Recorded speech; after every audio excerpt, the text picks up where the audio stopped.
اس مبارک سلسلے کا 8واں حلقہ سماعت فرمائیں۔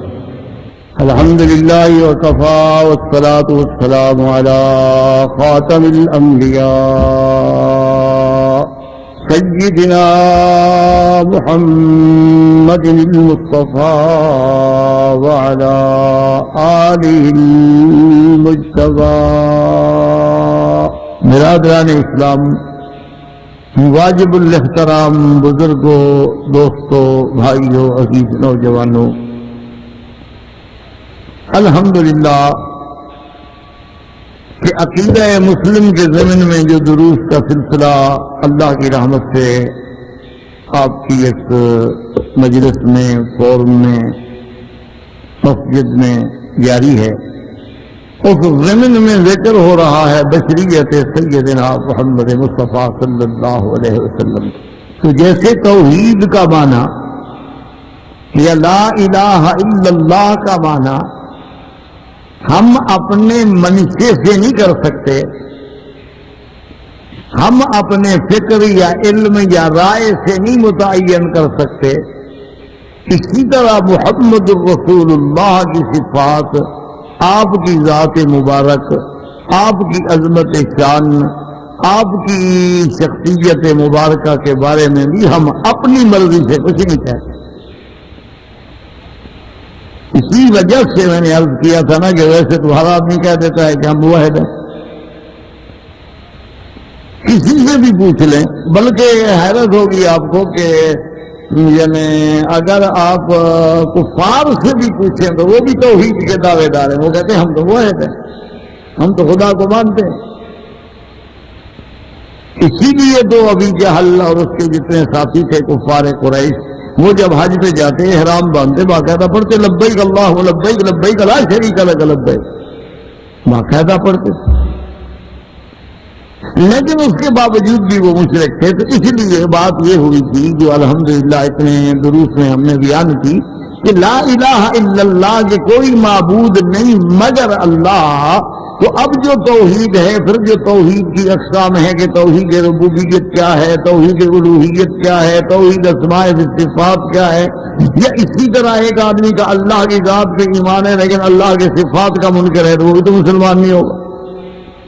اچھا، ایک آدمی کا اللہ کی ذات پر بھی ایمان ہے، صفات پر کیوں؟ بعض کافر کہتے تھے کہ جیسے سیدنا علی رضی اللہ تعالیٰ عنہ نے صلح حدیبیہ کے موقع پر جب معاہدہ لکھنا چاہا اور لکھا بسم اللہ الرحمن الرحیم، تو آپ نے کہا کہ ہم نہیں جانتے رحمان رحیم کیا ہے۔ میں نے کہا ہم تو نہیں جانتے، ہم تو صرف اللہ جانتے ہیں اور ہم نہیں جانتے کہ الرحمن الرحیم یہ کیا ہے، یہ مت لکھو، لکھو بسم کا اللہم۔ اسی لیے قرآن مقدس میں ایک آیت ہے کہ قُلِ ادعُوا اللَّهَ أَوِ ادعُوا الرَّحْمَنَ، کیا ہے تم یا اللہ کہہ کے پکارو یا رحمان کہہ کے پکارو، تو اللہ کی صفت ہے، رحمان ہے، رحیم ہے، کریم ہے، اللہ کے 99 اسماء مبارکہ جو آئے۔ اچھا، اسی طرح اب یہ دیکھیں گے، چلو ایک آدمی اسماء کو بھی مانتا ہے، ذات کو بھی مانتا ہے، صفات کو بھی مانتا ہے، لیکن صفات کی تعویل اپنے منشے سے کرتا ہے تو وہ بھی مسلمان نہیں ہو سکتا جب تک کہ وہ قرآن و سنت کا پابند نہ بنے۔ اور توحید وہی توحید ہوگی جو ہمیں سرکار دو عالم نے سمجھائی ہے، یہ نہیں کہ جو ہم نے سمجھی ہے۔ ایسے تو پھر ہر بندہ وہ ہے، قبر پہ سجدے کرنے والوں سے بھی پوچھ لو، وہ کہیں کمال ہے، ہم مسلمان ہیں، عجیب بات ہے جی، ہر روز کلمہ پڑھتے ہیں، بلکہ کلمے کے تو ہم نے لاکھ دفعہ تو کیے ہوئے ہیں۔ تو اس لیے توحید بھی وہی معنی ہوگا جو ہمیں پڑھایا ہے، سکھایا ہے، سمجھایا ہے سرکار دو عالم نے۔ اور اسی طرح محمد الرسول اللہ، اس کا معنی یہ نہیں کہ ہم اپنی طرف سے کریں گے، جیسے بعض جاہل کہتے ہیں کہ محمد الرسول اللہ یعنی ہے یہاں۔ اب دیکھیں، اب اس سے بڑی جہالت دنیا میں کوئی ہے؟ یعنی کہہ دو اگر زبر کے ساتھ ہاں تو کہتے ہیں اچھا اس کا معنی ہے کہ تھا یعنی اب نہیں ہے، اور کسر کے ساتھ کہہ دو کہ محمد رسول اللہ ہے، کہتے ہیں مقصد ہے کہ موجود ہے، ابھی بیٹھا ہے۔ یہ تو انسانیت یعنی ترجمہ اپنے من سے ہاں اور ہے بدل جائے گا۔ تو اسی طرح بے عین ہی یاد رکھے کہ سرکار دو عالم صلی اللہ علیہ وسلم پر بھی اس وقت تک ایمان نہیں آئے گا جب تک کہ آپ کی نبوت پر ایمان، رسالت پر ایمان، بشریت پر ایمان، آپ کی ختم نبوت پر ایمان، آپ کی ساری صفات شان پر ایمان۔ اب ایک آدمی سب کچھ مانتا ہے، ختم نبوت کا منکر ہے، تب بھی کافر۔ ایک آدمی بالکل پکا اللہ کی توحید مانتا ہے، سارا بالکل توحید ربوبیت بھی مانتا ہے، الوہیت بھی مانتا ہے، توحید الاسماء و صفات بھی مانتا ہے، اچھا عبادات بھی مانتا ہے، معاملات میں بھی ماشاءاللہ بڑا ٹھیک ہے، رات دن اس کی اللہ کی یاد میں بھی گزر رہی ہے، لیکن وہ کہتا ہے کہ جی ہم حضور صلی اللہ علیہ وسلم کو بشر نہیں مانتے، بشر نہیں کہتے، کیونکہ بشر کہنا جو ہے توحید، تو وہ مسلمان ہی ہو۔ تو اسی لیے میں نے عرض کیا تھا کہ سمجھیں کہ اب اس آیت میں ایک تو نص قطعی ہے کہ اللہ نے فرمایا کہ میرا بندگی آپ اعلان کریں کہ انما انا بشر مثلکم یوحی الی، میں انسان ہوں، اور پھر صرف یہ نہیں کہ نہیں مثلکم تمہاری طرح۔ آپ کہتے ہیں نا بھی یہ بالکل بھی بھائی یہ تو بالکل ایک جیسے ہیں، مثل ہے اس کی، اس لیے نا کہ اللہ کی مثل کوئی نہیں سا کا مثل ہی ہے، اور یہاں اللہ کہتے ہیں کہ آپ بتائیں کہ نہیں میں تو مثلوں کو، میں تو جن سے انسان ہوں۔ اور پھر ذرا غور کریں اس حدیث مبارک پر کہ میرے مدنی پاک نے کیسی وضاحت فرمائی ہے۔ اب بھی اگر ہم اپنی جہالت سے یا اپنی محبت کے غلب میں آ کر صحیح معنی میں حضور صلی اللہ علیہ وسلم کی شان کو نہ سمجھیں تو پھر ہماری بدقسمتی ہوگی۔ حضور پاک نے دیکھے کہ دنیا میں کتنے اہم رشتے جو ہیں، اب دیکھنا حضور نے کیا پیاری بات فرمائی، فرمایا کہ انا دعوت ابی ابراہیم، کہ میں اپنے ابا ابراہیم کی دعا ہوں۔ یعنی آپ دیکھیں کہ حضور صلی اللہ علیہ وسلم جو فرما رہے اور حقائق ہے، حقیقت بھی ہے، کیونکہ اللہ کے نبی کی زبان مبارک سے سچ ہی نکلے گا کہ میں اپنے ابا سیدنا ابراہیم الخلیل کی دعا ہوں۔ کیا دعا ہوں؟ مانا قرآن میں موجود ہے کہ جب سیدنا ابراہیم الخلیل تشریف لائے اور اللہ کے حرم میں آئے، جہاں انہوں نے اور بڑی دعائیں فرمائی ہیں، وہاں ایک دعا یہ کی تھی کہ ربنا وبعث فیہم رسولا منہم یتلو علیہم آیاتک ویعلمہم الکتاب والحکمہ ویزکیہم انک انت العزیز الحکیم۔ سیدنا ابراہیم نے جہاں اور دعائیں مانگی ہیں، اور خدا کی شان ہے کہ میرے آقا حضرت ابراہیم الخلیل ابو الانبیاء علیہ الصلوۃ والتسلیم کی جو دعائیں مانگی گئی ہیں نا، اللہ نے ساری قبول کر، ورنہ اللہ کی مرضی ہے، اللہ چاہے تو انبیاء کی بھی قبول نہ فرمائے۔ لیکن سیدنا ابراہیم الخلیل جو ہیں، خلیل اللہ جو ہیں، اللہ نے ایسی شان انہیں بخشی ہے، اللہ نے ایسی عظمت انہیں عطا فرمائی ہے کہ جو سیدنا ابراہیم الخلیل نے مانگا ہے نا، اللہ نے سب دیا۔ کہ آپ دیکھیں گے کہ آپ سرزمین حرم میں آتے ہیں، الحمدللہ مکہ میں رہتے ہیں، اللہ کا شکر ہے آپ پڑھے لکھے لوگ بھی ہیں، آپ ہر بات کو سمجھنے والے بھی ہیں، یعنی آپ پورے اس حرم پہ آپ نظر ڈالیں، آپ پورے حج کے مناسک پہ نظر ڈالیں، آپ مشاعر مقدسہ پہ نظر ڈالیں، جس چیز پہ بھی نظر ڈالیں گے اس کے پس منظر میں سیدنا ابراہیم الخلیل۔ آپ کعبے کا طواف کرتے ہیں، بنا ابراہیم، آپ حجر اسود جناب اس میں لگاتے ہیں تو اس کے نصب کرنے والا ابراہیم ہے۔ آپ جناب جب مقام ابراہیم کے پیچھے کھڑے ہو کے 2 رکعت پڑھتے ہیں، سیدنا ابراہیم الخلیل ہے۔ آپ جب ماشاءاللہ زمزم پیتے ہیں، بھرتے ہیں، لے جاتے ہیں، اس کے ساتھ کون ہے؟ سیدنا اسماعیل ہے، جو سیدنا ابراہیم الخلیل کے بیٹے ہیں۔ آپ جب صفا مروہ دوڑتے ہیں تو وہ کیا ہے؟ بی بی سیدنا ابراہیم الخلیل کی زوجہ اور سیدنا اسماعیل کی اماں کا دوڑنا ہے، وہی صفا ہے۔ آپ مینا میں جاتے ہیں، رمی جمرات کرتے ہیں، یہ کیا رمی جمرات ہے؟ یہ وہ بات ہے کہ آدمی اپنے عمل سے پتھر مارے، وہاں کوئی شیطان تھوڑا بندھا ہوا ہے۔ بعض لوگوں کا بھی یہ خیال ہوتا ہے نا کہ شیطان سے بندھا ہوا ہے، وہاں ہم اس کو مارتے ہیں، تو بیوقوفی والی بات۔ یہ بھی اس سیدنا ابراہیم کی یاد ہے کہ جب آپ قربانی کے لیے جا رہے تھے اسی جگہ شیطان نے روکا تھا کہ ابراہیم کیا کر رہے ہو گئے، آدمی اپنے بیٹے کو بھی ذبح کرتا ہے، تو تمہارا خواب ایسا ہے، بس خیال ہے۔ اس کا معنی یہ ہے کہ اللہ کے راستے میں کچھ قربان کرو۔ اللہ نے حکم دیا تو آپ نے بسم اللہ اللہ اکبر، کنکری ماری، شیطان ہٹ گیا، پھر روکا، تینوں مقامات پہ آپ نے اس کو کنکریاں ماری، کیونکہ یہی وہ جگہ ہے، آپ نے دیکھا ہوگا کبھی آپ جائیں گے جمرۃ القبش، اور جہاں جمرۃ الاولیٰ ہے اس سے آگے آپ جائیں گے تو مسجد خیف آ جائے گی، یہی وہ جگہ، اسی جگہ میں مقام تھا جہاں سیدنا ابراہیم نے قربانی کی۔ تو وہاں بھی ابراہیم، آپ قربانی خریدنے جائیں گے تو سیدنا ابراہیم، یعنی آپ پورے مناسک و مشاعر پہ نظر ڈالیں تو ابراہیم الخلیل نظر آتے ہیں، اور یہ سارا، اچھا یہاں اسماعیل کا رہنا، یہ سارا منظر کیا تھا؟ اس سے معلوم ہوتا ہے کہ جیسے اللہ تبارک و تعالیٰ نے محمد عربی صلی اللہ علیہ وسلم کے لیے، خاتم الانبیاء کے لیے، امام الانبیاء کے لیے، سید الاولین والآخرین کے لیے، جیسے معلوم ہوتا ہے کہ یہ زمین سجائی جا رہی تھی کہ یہ سب کچھ بن جائے اور آخر میں میرا آخری نبی محمد مصطفیٰ ہے صلی اللہ علیہ وسلم۔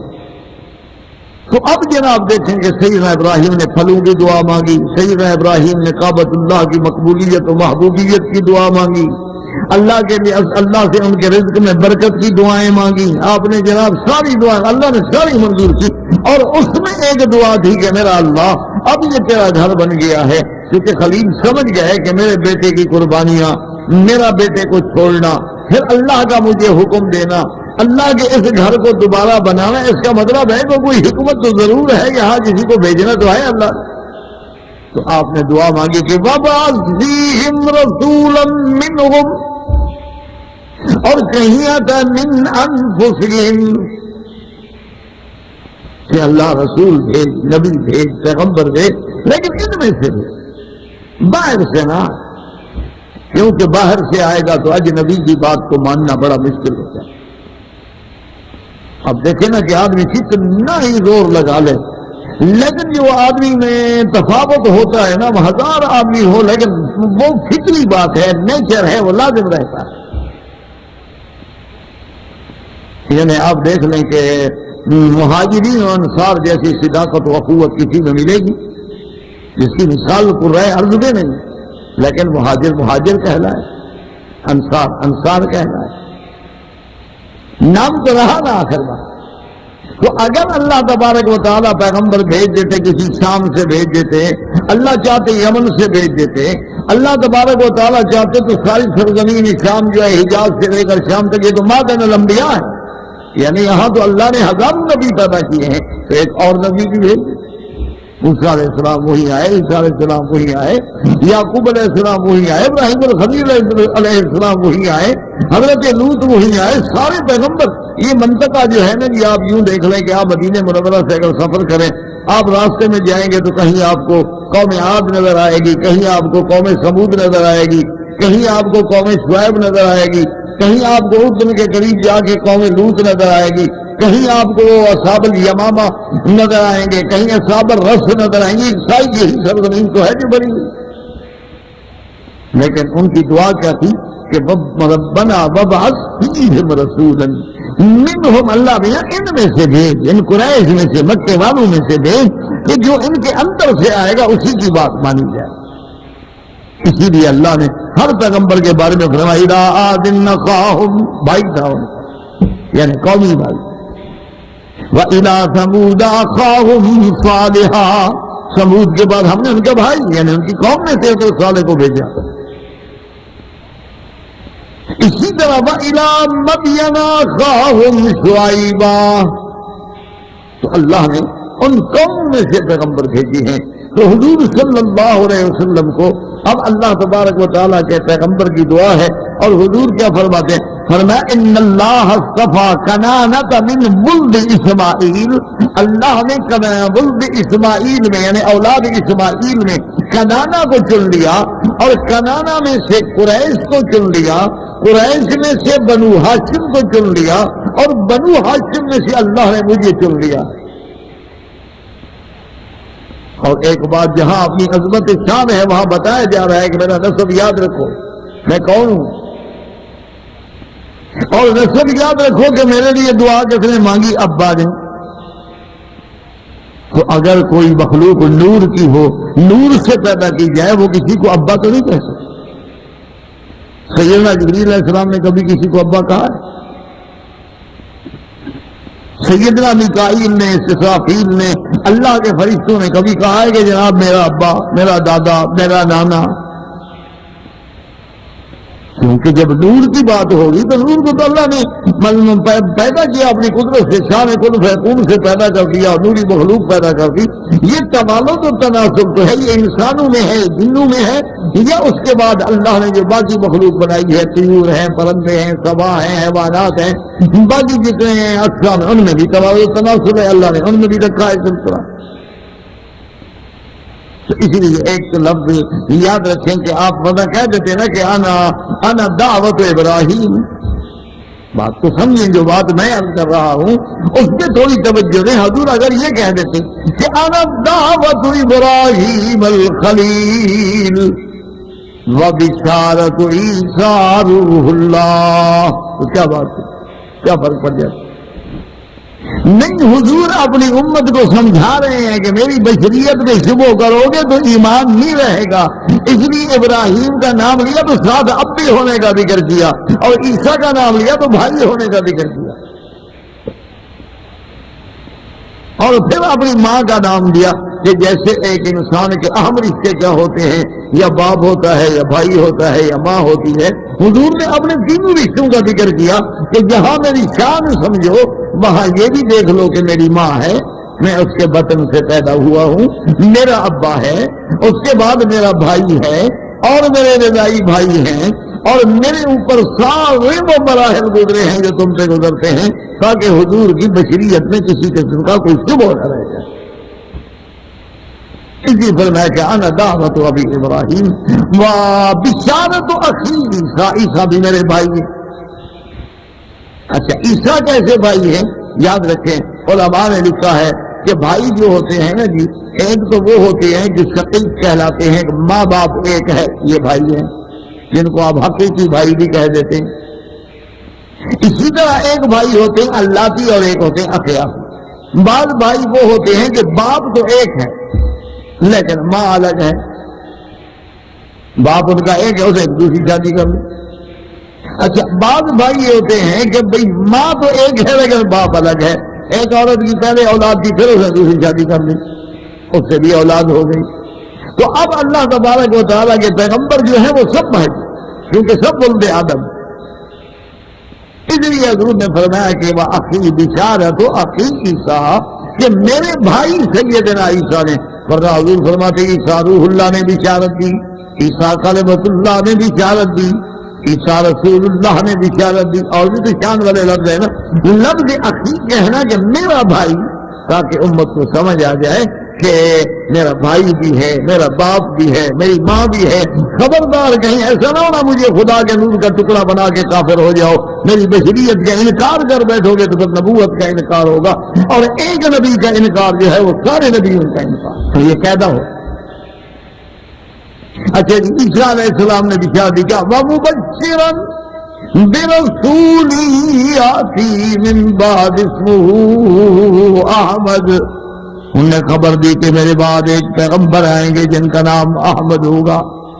یاد رکھو کہ حضور کا نام آسمانوں پہ احمد، یعنی قرآن میں جس نام کا ذکر آیا ہے وہ احمد، اور زمین میں آپ کا نام محمد۔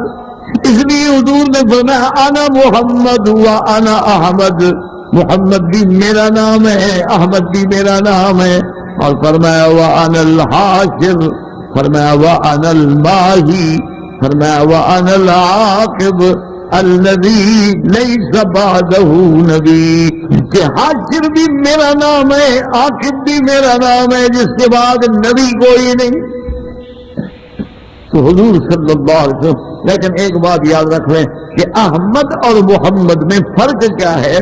محمد کہتے ہیں جس کی سب سے زیادہ مدح کی جائے، ثنا کی جائے، اور احمد کا معنی ہوتا ہے کہ جس نے سب سے زیادہ اپنے اللہ کی ثنا کی۔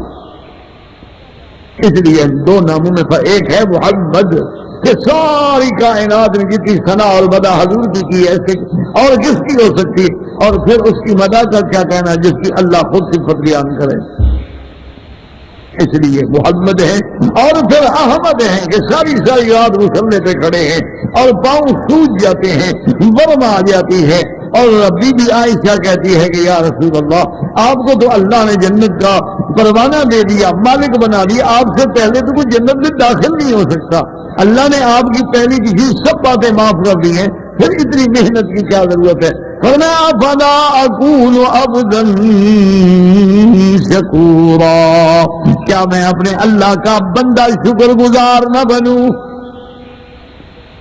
اور یہاں بھی نظر ڈالیں، آپ نے یہ نہیں فرمایا افلا اکون رسولا شکورا، افلا اکون نبیا شکورا، فرمایا افلا اکون عبدا شکورا، تاکہ امت کو مسئلہ سمجھ جائے بشریت کا کہ میں عبد ہوں، میں نور نہیں، میں خدا نہیں، میں اللہ تبارک و تعالی کے جلوے کو انسانی شکل میں آنے والا نہیں، بلکہ میں تو اللہ کا عبد ہوں، اللہ کا بندہ ہوں، اللہ کا شکر ادا کرتا ہوں. اسی لیے اب آپ قرآن پہ نظر ڈالیں جیسے حدیث سے نظر ڈال رہے ہیں، تھوڑا سا قرآن پہ نظر ڈالیں کہ جب حضور کو اسراء و معراج ہوا ہے، یہ تو شان والا مقام ہے نا، اتنا بڑا شان تو کسی کو نہیں ملا نا کہ ایسا معراج ہو جائے. اسراء اور معراج کی تو کوئی مثال نہیں ملتی ہے نا کائنات، کسی پیغمبر کے ساتھ ایسا شان نہیں ہوا جو حضور کے لیے ہوا ہے. یہ الگ بات ہے کہ بہت سارے منکرین جو ہیں، سوشلسٹ ہیں، دہریہ ہیں، سیوئین ہیں، کفار ہیں، وہ انکار کر دیتے ہیں کہ جی دیکھو ایک انسان کیسے اوپر جا سکتا ہے، اور آسمان و زمین کے درمیان میں تو قرۂ ہوائی ہے، پھر قرۂ مائی ہے، پھر قرۂ ناری ہے، ان قرات سے گزرنے کے بعد پھر حضور اوپر کیسے آخر چلے جائیں؟ یہ خود چاند میں چلے جائیں تو جائز ہے، وہ تو آپ مان لیں. اس لیے کہ دیکھو جی ہم تو گئے ہیں، تصویریں لائے ہیں، فوٹو لائے ہیں، لیکن اگر اللہ تبارک و تعالی اپنے پیغمبر کو لے جائے تو بڑا مشکل ہے. تو اس لیے بہرحال وہ ایک الگ مسئلہ ہے، تو اس میں ہم پھر چلے جائیں گے. اب سمجھیں کہ یہ معراج کرانا تو بڑی شان والی بات تھی نا، کہ یہاں تو اللہ فرماتے سبحان الذی اسری برسولہ بخلیلہ بحبیبہ بنورہ، لیکن نہیں، اللہ فرماتے ہیں اسری بعبدہ، حالانکہ یہ تو شان والا مقام. یہاں کہتے ہیں ہم نے سیر کرائی اپنے رسول کو، تو شک ہے جو رسول ہے، اپنے پیارے نبی کو شک ہے، سرکار دو عالم نبی ہے، اپنے خاتم الانبیاء سب سے آخری پیغمبر کو کوئی شک نہیں. لیکن اللہ فرماتے ہیں اسری بعبدہ، عبد عبدیت کی صفت لگائی گئی. اچھا اس کے بعد جب اللہ نے وحی کی تو وہاں بھی کیا فرماتے ہیں وَأَوْحَىٰ إِلَىٰ عَبْدِهِ مَا أَوْحَىٰ، وہاں بھی اللہ صفت عبد لگاتے ہیں، کیونکہ اللہ جانتے ہیں کہ معراج کا منظر ایسا ہے، یہ مقام ایسا ہے کہ آمنہ کا لال آسمان سے گزر کے سدرۃ المنتہا پہ پہنچ جائے، اور سدرۃ المنتہا سے بھی بعد روایات کے مطابق رف رفتے آپ آگے چلے جائیں اور اللہ کے سامنے جا کے کھڑے ہوں. تو جب یہ مقام آئے گا تو کہیں لوگ گمراہ نہ ہو جائیں، کہیں وہ یہ نہ سمجھ بیٹھیں کہ حضور ہاں دیکھو جی نور تھے نا اوپر چلے گئے. اس لیے اللہ نے کہا نہ میرا مدنی عبد ہے، مکے میں تھا تو عبد ہے، اقصی میں تھا تو عبد ہے، آسمانوں میں ہے تو عبد ہے. اس کی عبدیت میں کوئی فرق نہیں آئے گا جتنا شان اونچا ہو جائے. اور کمال تو اسی میں ہے. ہمیں تو حیرت ہوتی ہے کہ لوگ انکار کر کے پتہ نہیں کیا کرنا چاہتے ہیں. یعنی عالم انسانیت کو اگر بشریت کو شرف ملا ہے، یہی نبیوں کا تو شرف ہے. اگر انبیاء کو ہم بشریت سے نکال دیں تو باقی ہمارے پلے میں کیا رہے گا؟ یعنی اگر بشریت کی جنس سے بشریت سے بھئی نور کی جنس میں تو چلو فرشتوں اتنے فرشتے ہیں جن کی تعداد کا بھی ہمیں علم نہیں، ان کا تو کام بن گیا نا. ان کے پاس تو بڑے نیک لوگ ہیں، فرشتے ہیں، سبوح قدوس کہنے والے ہیں، اللہ کے عباد مکرم ہونے پر ہمارے پاس کیا ہوگا؟ اچھا اسی طرح پھر معراج میں ذرا اور تھوڑی سی ایک یعنی من وجہ آخر نظر ڈالیں کہ جب جبریل حضور کو لینے آئے ہیں اور فرشتے ساتھ ہیں اور براق ساتھ ہے، اس میں کوئی شبہ ہے کہ جبریل نور ہے؟ جبریل کا نوری ہونا تو کسی کے نزدیک بھی اختلاف ہے نا، یعنی یہ تو ایسی مسئلہ ہے کہ اللہ نے ملائکہ کو نور سے پیدا کیا اور سارے ملائکہ کا سردار جبریل نے 4 فرشتے ہیں، تو اللہ تبارک و تعالیٰ نے ان کو عزت بخشی ہے 4 کو کہ سارے ملائکہ کا سردار بنایا ہے، اس کے نور ہونے میں کوئی شک نہیں۔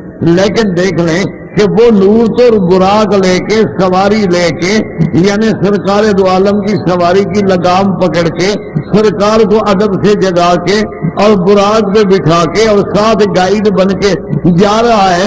نور تو بشر کی خدمت میں ہے، ملازم نوکر بن کے جا رہا ہے، آپ کہتے ہیں کہ نبی بشر نہیں ہے۔ اندازہ کریں کہ اللہ نے تو بتلا دیا کہ دیکھو بشریت کا مقام کہ میں نور ہے، جبریل نور ہے، فرشتہ ہے، لیکن محمد مدنی کا شان اتنا بلند ہے کہ وہ ساتھ ساتھ جا رہا ہے، ایک ایک چیز بتا رہا ہے، حضور صلی اللہ علیہ وسلم کو ایک ایک چیز سے باخبر کر رہا ہے، اور سرکار دو عالم صلی اللہ علیہ وسلم کی گویا خادم کی حیثیت میں جا رہا ہے۔ تو اسی سے اندازہ کریں کہ کیا مقام بشریت زیادہ بلند تھا یا نور ہونا زیادہ بلند تھا؟ اسی لیے اقبال نے کہا تھا نا کہ سبق ملا ہے یہ معراج مصطفیٰ سے مجھے، کہ بشریت کی زد میں ہے، کہ عالم بشریت کی زد میں ہے دردوں۔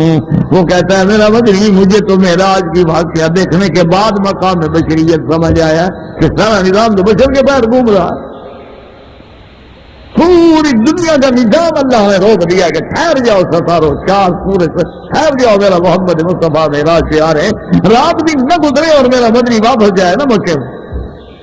کمال تو تب ہے تو سارا نظام عالم جو ہے، اور ملائکہ انتظار میں ہیں، انبیاء انتظار میں ہیں، مسجد اقصی میں الگ انتظار ہے، آسمانوں میں الگ انتظار ہے، اور حوریں انتظار میں ہیں، غلمان انتظار میں ہیں۔ حضور صلی اللہ علیہ وسلم جب گزرے ہیں تو حضور فرماتے ہیں کہ میں ایک ایسی نہر پہ جا رہا تھا کہ جس کے دونوں کنارے جو ہیں وہ مرجان سے بنے ہوئے تھے، اور جس کے پتھر جو تھے معلوم ہوتا تھا کہ وہ لولو سے بنے ہوئے ہیں، اور جس کی مٹی جو تھی وہ مسک سے بنی ہوئی تھی۔ میں حیران ہو کے دیکھ رہا تھا کہ آواز آئی السلام علیکہ یا رسول اللہ۔ میں جبریل سے پوچھا من ہؤلاء، کون سلام کر رہی ہیں؟ عورتوں کی آواز ہے۔ اس نے کہا کہ ہاں یا رسول اللہ، یہ وہ حوریں ہیں جو اللہ نے جنت میں پیدا کی ہیں، انہوں نے اللہ سے درخواست کی تھی کہ جب محمد مدنی گزرے تو ہمیں سلام کرنے کی اجازت ملی کر، تو اللہ نے اجازت دی ہے اور وہ سلام کر رہی ہیں۔ تو جب یہ سارا نظام بشریت کے گرد گھوم رہا ہے اور پھر بھی آدمی بشریت کا انکار کرے اور ایمان سے کہیں اگر نور اوپر چلا گیا، وہ تو جبریل تو 20 سال جاتا بھی رہا آتا بھی رہا، پھر کمال کیا ہے؟ جبریل 20 سال یعنی وحی لے کے آتا رہا حضور صلی اللہ علیہ وسلم کے پاس، اور اسی طرح حضرت نوح علیہ السلام سے لے کر سرکار دو عالم صلی اللہ علیہ وسلم تک، یعنی یوں سمجھے کہ کروڑوں دفعہ آسمانوں پہ گیا ہوگا اور کروڑوں دفعہ اترا ہوگا، اور پھر ہر لیلۃ القدر میں اللہ کا جبریل جو ہے زمین پہ آ جاتا ہے۔ تو پھر اگر نور اوپر چلا گیا تو کمال کیا ہے؟ کمال تو تب ہے کہ بشر ہو، آمنہ کا لال ہو، عبداللہ کا بیٹا ہو، عبد المطلب کا پوتا ہو، حسنین کا نانا ہو، عائشہ کا شوہر ہو اور اوپر جائے۔ سوال تو بشریت ہے جس کی آپ نفی کرتے ہیں اور سمجھتے ہیں ہم حضور سے محبت کر رہے ہیں۔ بشریت کے انکار کرنے سے تو بندہ کافر ہو جاتا ہے، کہ جائے کہ مسلمان ہو، محبت تو محبت رہے۔ اب جناب دیکھیں کہ دوسری بات جو کی حضور صلی اللہ علیہ وسلم نے کتنی بڑی پیاری بات کی، فرمایا کہ انا دعوت ابی ابراہیم و بشارت اخی عیسیٰ ورؤیا امی التی رأت، اور میں اپنی اماں کا خواب ہوں۔ اور ایک حدیث میں آتا ہے کہ آپ نے یہ بھی فرمایا کہ ہاکذا امہات الانبیاء جرینا، اسی طرح نبیوں کی مائیں خواب دیکھتی آئی ہیں، جیسے میری اماں نے خواب دیکھا تھا، بی بی آمنہ نے خواب دیکھا تھا۔ اب بی بی آمنہ کا خواب دیکھنا اور حضور کا حمل میں ہونا اور بی بی کا گزرنا، اور اس کے بعد آوازیں آنی اور پہاڑوں سے آوازیں آنی کہ اے بی بی تو بڑی خوش قسمت ہے کہ تیرے بطن میں جو ہے وہ محمد مصطفیٰ اللہ کا آخری نبی ہے۔ یہ تو حیران ہے کہ کیا ہے؟ اچھا وہ تو جانتی نہیں تھی بیچاری، نہ نبوت کو مانتی تھی، نہ کبھی کتاب پڑھی، نہ کبھی دین آیا، نہ پڑھے کوئی شریعت آئی، ان کو تو پتہ ہی نہیں، 600 سال گزر گیا عیسیٰ علیہ السلام کو، مکے والوں کو کیا پتا شریعت کا؟ لِتُنذِرَ قَوْمًا مَّا أَتَاهُم، اللہ نے فرمایا من نذیر، آپ اس قوم کو ڈرانے کے لیے بھیجے جا رہے ہیں جن کے پاس آپ سے پہلے کوئی پیغمبر نہیں آیا، کوئی رسول نہیں آیا، تو آپ کی اماں کو کیا پتا اسے ٹھہرا جن کا سوال، لیکن کچھ نظر نہیں آتا۔ اور پھر جناب اندازہ دیکھیں کہ بھی حضور صلی اللہ علیہ وسلم، اور ایسا اللہ نے انتظام کر دیا ہے کہ باپ پہلے فوت ہو گئے، اب ولادت ہو رہی ہے، اور ولادت کے وقت میں گھر میں دولت نہیں، پیسہ نہیں، اہتمام نہیں، انتظام نہیں، انصرام نہیں۔ اچھا، اور اس کے بعد دیکھیں گے کہ جب ولادت ہو رہی ہے تو صرف ولادت میں چلو خوشی ہوتی ہے ماں باپ کو، رشتے داروں کو، لیکن یہ کیسی ولادت ہے کہ جس سے پورا عالم حیران ہو رہا ہے، کاہن بھاگ رہے ہیں، نجومی دوڑ رہے ہیں، ان کے حساب غلط ہو رہے ہیں، وہ پریشان ہو کے دوڑتے ہیں۔ ایک ایسا کائن تھا جو مکے کے پہاڑوں میں رہتا تھا، کبھی نہیں اترا تھا، وہ پاگلوں کی طرح مکے کی گلیوں میں پھر رہا ہے، حل ولدہ اللیلۃ المولود، آج رات کوئی مولود پیدا ہوا؟ انہوں نے کہا کہ ہاں عبداللہ کے گھر میں ایک بچہ پیدا ہوا، تو جلدی کرو مجھے وہاں لے جاؤ۔ وہاں لے گئے، عبد المطلب ہے، عبداللہ تو فوت ہو چکے، باپ تو پہلے فوت ہو گئے۔ اب جناب عبد المطلب جب آئے تو دیکھا تو عبد المطلب بھی حیران ہو گیا کہ یہ تو وہ آدمی ہے جو کبھی اترا نہیں ہو، تو ان کا کاہن ان کے جو تھے نا بڑے پیر شیر ہوتے تھے نا، ان کے بھی پیر تھے، اور وہ پیر ویسے تھے جیسے ہم کہتے ہیں نا مجذوب، جو آدمی بالکل یعنی عقل سے فارغ ہو جائے، کپڑے شپڑے بھی نہ پہنے، ہم کہتے ہیں اس کی ترقی ہو گئی، مجذوب ہو گیا، یعنی عقل والا آدمی جو ہے وہ تو دوسرے کام کرتا ہے نا، جب عقل ختم ہو جائے تو وہ اللہ والا بن جائے۔ جب ہم اللہ کو دیتے ہیں تو وہ دیتے ہیں جو بے عقل ہو۔ آپ دیکھتے نہیں حج میں قربانی کیسے کرتے ہیں، ڈھونڈ ڈھونڈ کے ماشاءاللہ، چن کے جو بالکل چلنے سے قابل نہ ہو، قریب المرگ ہو، بس سستی مل جائے، بالکل سستی۔ یہ تو شکر ہے کہ بھائی مولویوں نے مصیبت بنا دی لوگوں کے لیے کہ ذبح کرنی سنت ہے، ورنہ یہ تو 80 ریال والی بکری بردہ جو ہے نا، وہ کفن لپٹا ہوا لے کر لے آتے وہاں، اس کو کاٹ کے کھا لیتے، کہتے دم اللہ میاں ہو گئی، خلاص بکری تو ہے نا، انہیں بکری دے دیے۔ انا للہ و انا الیہ راجعون، ہم خدا کے لیے وہی چیز دیتے ہیں نا جو بے کار۔ اب جناب جب عبد المطلب آئے دیکھا تو نے کہا یہ بندہ تو کبھی نہ آنے، اس نے کہا مادہ بھی خیر تو ہے، آپ حضرت کیسے تشریف لے؟ انہوں نے کہا عبد المطلب اس بات کو چھوڑو، پہلے یہ بتاؤ کہ تمہارے گھر میں بچہ ہوا؟ اس نے کہا نہیں میرے گھر میں تو نہیں ہے، میرے بیٹا ہے عبداللہ، ان کے گھر میں بچہ پیدا ہوا ہے۔ اس نے کہا میں اس بچے کو دیکھنا چاہتا ہوں، مجھے ذرا مہربانی کر کے دکھا دو۔ اس نے کہا ٹھیک ہے کوئی بات نہیں۔ یہ اللہ سارے انتظام کیوں کر رہے ہیں کہ اس وقت دشمن بھی دیکھ لے، دوست دیکھ لے، دادا دیکھ لے، تو کاہن بھی دیکھ لے، مکے والے بھی دیکھ لیں، تاکہ حضور کی وصیت کا کوئی انکار نہ کر سکے کہ دودھ پیتا ہوا دیکھا ہو۔ اسی لیے آپ یہاں دیکھیں نا کہ جب یہاں شہادت میلاد ہوتی ہے، یعنی جسے آپ برتھ سرٹیفکیٹ آپ کہتے ہیں، آپ تو ڈاکٹر حضرات ہیں، آپ کے پاس تو اس قسم کے واقعات آتے رہتے ہیں، تو یہاں اس کی سب سے بڑی اہمیت اسی کی ہوتی ہے کہ وہ تبلیغ الولادہ، وہ جو پہلے ولادت کے وقت میں کس نے بھی ڈاکٹر نے اس کو مباشرتاً یہ کیس کیا ہے، اس کا نام لکھا جائے گا، ٹائم لکھا جائے گا، ہسپتال لکھا جائے گا، اس کو وارڈ لکھا جائے گا، وہ کمرہ لکھا جائے گا، کیونکہ مین چیز تو وہی ہے۔ اچھا بعد میں آپ کہہ دیں گے جی ہاں یہ بچہ مکے میں پیدا ہو، کہیں گے آپ نے اس کو ولادت کے وقت دیکھا تھا؟ نہیں، میں کہا پتا ہے تو پیدا کہیں اور ہوا اور آ گیا، اور مکے میں کون سی مشکل بات ہے؟ آج تو ایک دن میں اگلے ٹکٹ کٹا کے آ جاتے ہیں، اور خاص طور پہ ہماری برادری ہو ماشاءاللہ یہ بہت بڑی بلاش ہے، تو عورت کو مرد بنا دیں، مرد کو عورت بنا دیں، بیوی کو ماں بنا کے لے آتے ہیں، ماں کو بیوی بنا کے لے جاتے ہیں، یہ تو بڑی شے ہیں، اللہ ہدایت دے ان کو، بس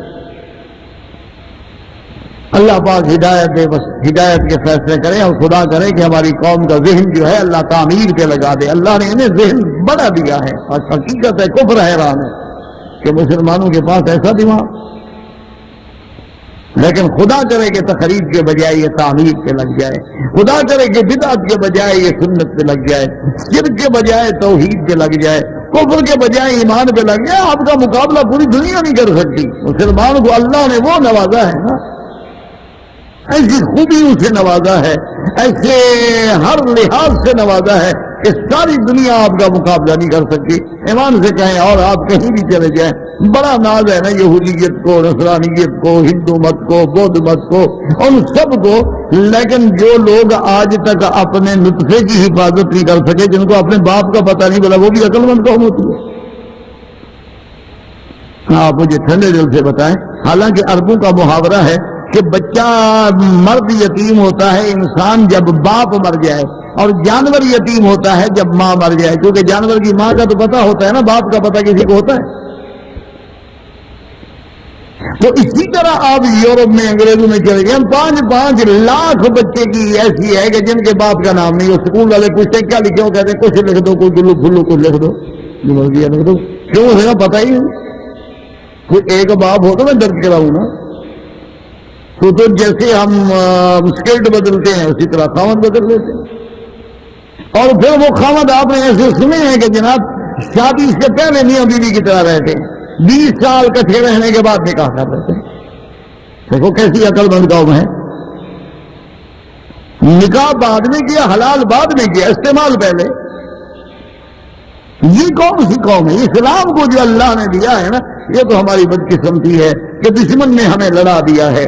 کہیں ہم لسانیت پہ لڑ رہے ہیں، کبھی صوبائیت پہ لڑ رہے ہیں، کہیں ہم رنگ پہ لڑ رہے ہیں، کہیں ہم قومیت پہ لڑ رہے ہیں، کہیں ہم دولت پہ لڑ رہے ہیں، کہیں پیسے پہ لڑ رہے ہیں، تاکہ ہم لڑتے رہیں اور دشمن ہم پر اپنا روب جاری رکھے۔ ورنہ اللہ نے جو تمہیں دیا ہے نا کسی کو نہیں، لیکن خدا کرے کہ اللہ ہمیں شکر کرنے کی توفیق دے۔ میں کل ہی پڑھ رہا تھا کہ وہ کچھ ملکوں نے پابندی لگا دی نا، کبھی فلاں ملک کے آدمی نہ آ سکیں، تو وہاں سے وہ اتفاق ایسا ہوا ہے کہ کوئی نصرانی لڑکی انٹرنیٹ پہ اس نے کسی اپنے مسلمان سے شادی کر لی۔ انٹرنیٹ پہ ان کا تعارف ہوتا رہا، پہلے چیٹنگ ویٹنگ ہوتی رہی، اس کے بعد فوٹو شوٹ دیکھتے رہے، پھر تعارف ہو گیا، دوستی ہوگی، پھر محبت بڑھی، ایسے بڑھتا ہے نا بندہ، اول نظرہ پھر خطوہ پھر خطیہ، پھر اس کے بعد سب کچھ ہو جاتا ہے۔ تو بہرحال تو وہ بار صورت جب وہ ہو گیا تو اب جناب وہ کیا کریں، اب تو ان کے باپ کو بھی نیشنلٹی دینی پڑے گی، نہیں تو ان کی تو نیشنلٹی والی لڑکی مسلمان ہو گئی، اس کی بیوی بن گئی، اب کیا کرو گے؟ ہم نے کہا کہ دیکھو مسلمان کتنے چلاک ہیں، 100 امیگریشن راستہ روکے، انہوں نے ایک اور راستہ نکال دیا کہ یہی گھر بیٹھے رہو، انٹرنیٹ پہ دوستی کرو، شادی کرو، نیشنلٹی لے لو، روک کے دکھاؤ جی اس کو، اس کا توڑ کر کے دکھا دو، اس کو کوئی روک سکتا ہے؟ وہ تو ہونے والی چیزیں ہو گیا، یہ تو آگ لگائی نہیں جاتی، لگ جاتی ہے۔ تو اس لیے مسلمانوں کو اللہ نے بہت چیزوں سے نوازا ہے، لیکن خدا کرے کہ اللہ ہمیں قدر کرنے کی توفیق، اللہ ہمیں صحیح راستے پہ چلنے کی توفیق دے، اللہ ہمیں تعمیر کرنے کی تو اب جناب آپ اندازہ کریں کہ عبد المطلب جو آئے تو انہوں نے کہا کہ دیکھو میرے بیٹے کے گھر میں بچے، اس نے کہا عبد المطلب مہربانی کرو، آپ کو پتا ہے کہ میں سال تک غاروں سے نہیں نکلا ہوں، میں اپنی عبادت میں اپنے رہبانیت میں مصروف تھا، لیکن میں اسی بچے کو دیکھنے کے لیے جلدی کریں مجھے بچہ دکھائیں۔ عبد المطلب گئے، حضور صلی اللہ علیہ وسلم کو ہاتھوں پہ اٹھا کے لے آئے، اس کی جب پہلی نظر پڑی تو کہنے لگا ولد نبی هذه الامہ، اس امت کا نبی پیدا ہو گیا، اور گر گئے۔ عبد المطلب کھڑا حیران کہ بھائی یہ کیا، ہمارے گھر میں نبی 600 سال تک تو نبی کو جانتے نہیں، کیسے سنے نبی کیا ہوتا ہے؟ اس کے بعد پھر اس کی رگ پھڑکی، وہ کفر والی رگ جو تھی نا وہ پھڑکی، وہ اس نے کہا میں تو کیا کہہ بیٹھا، میں تو ان کو خوشخبری دے گیا کہ یہ نبی ہے۔ تو اس کے بعد نے کہا کہ عبد المطلب بات یہ ہے کہ ایک جن ہے نا، جن، اس نے اس بچے کے منہ پہ ہاتھ رکھا ہوا ہے، اس لیے یہ دودھ نہیں پی رہا، چپ ہے بچہ، تو اگر کہو تو میں اس جن کو دور کروں، پڑھوں کچھ بچے پہ کچھ میں پڑھ کے پھونک دوں تاکہ وہ جن ہٹ جائے۔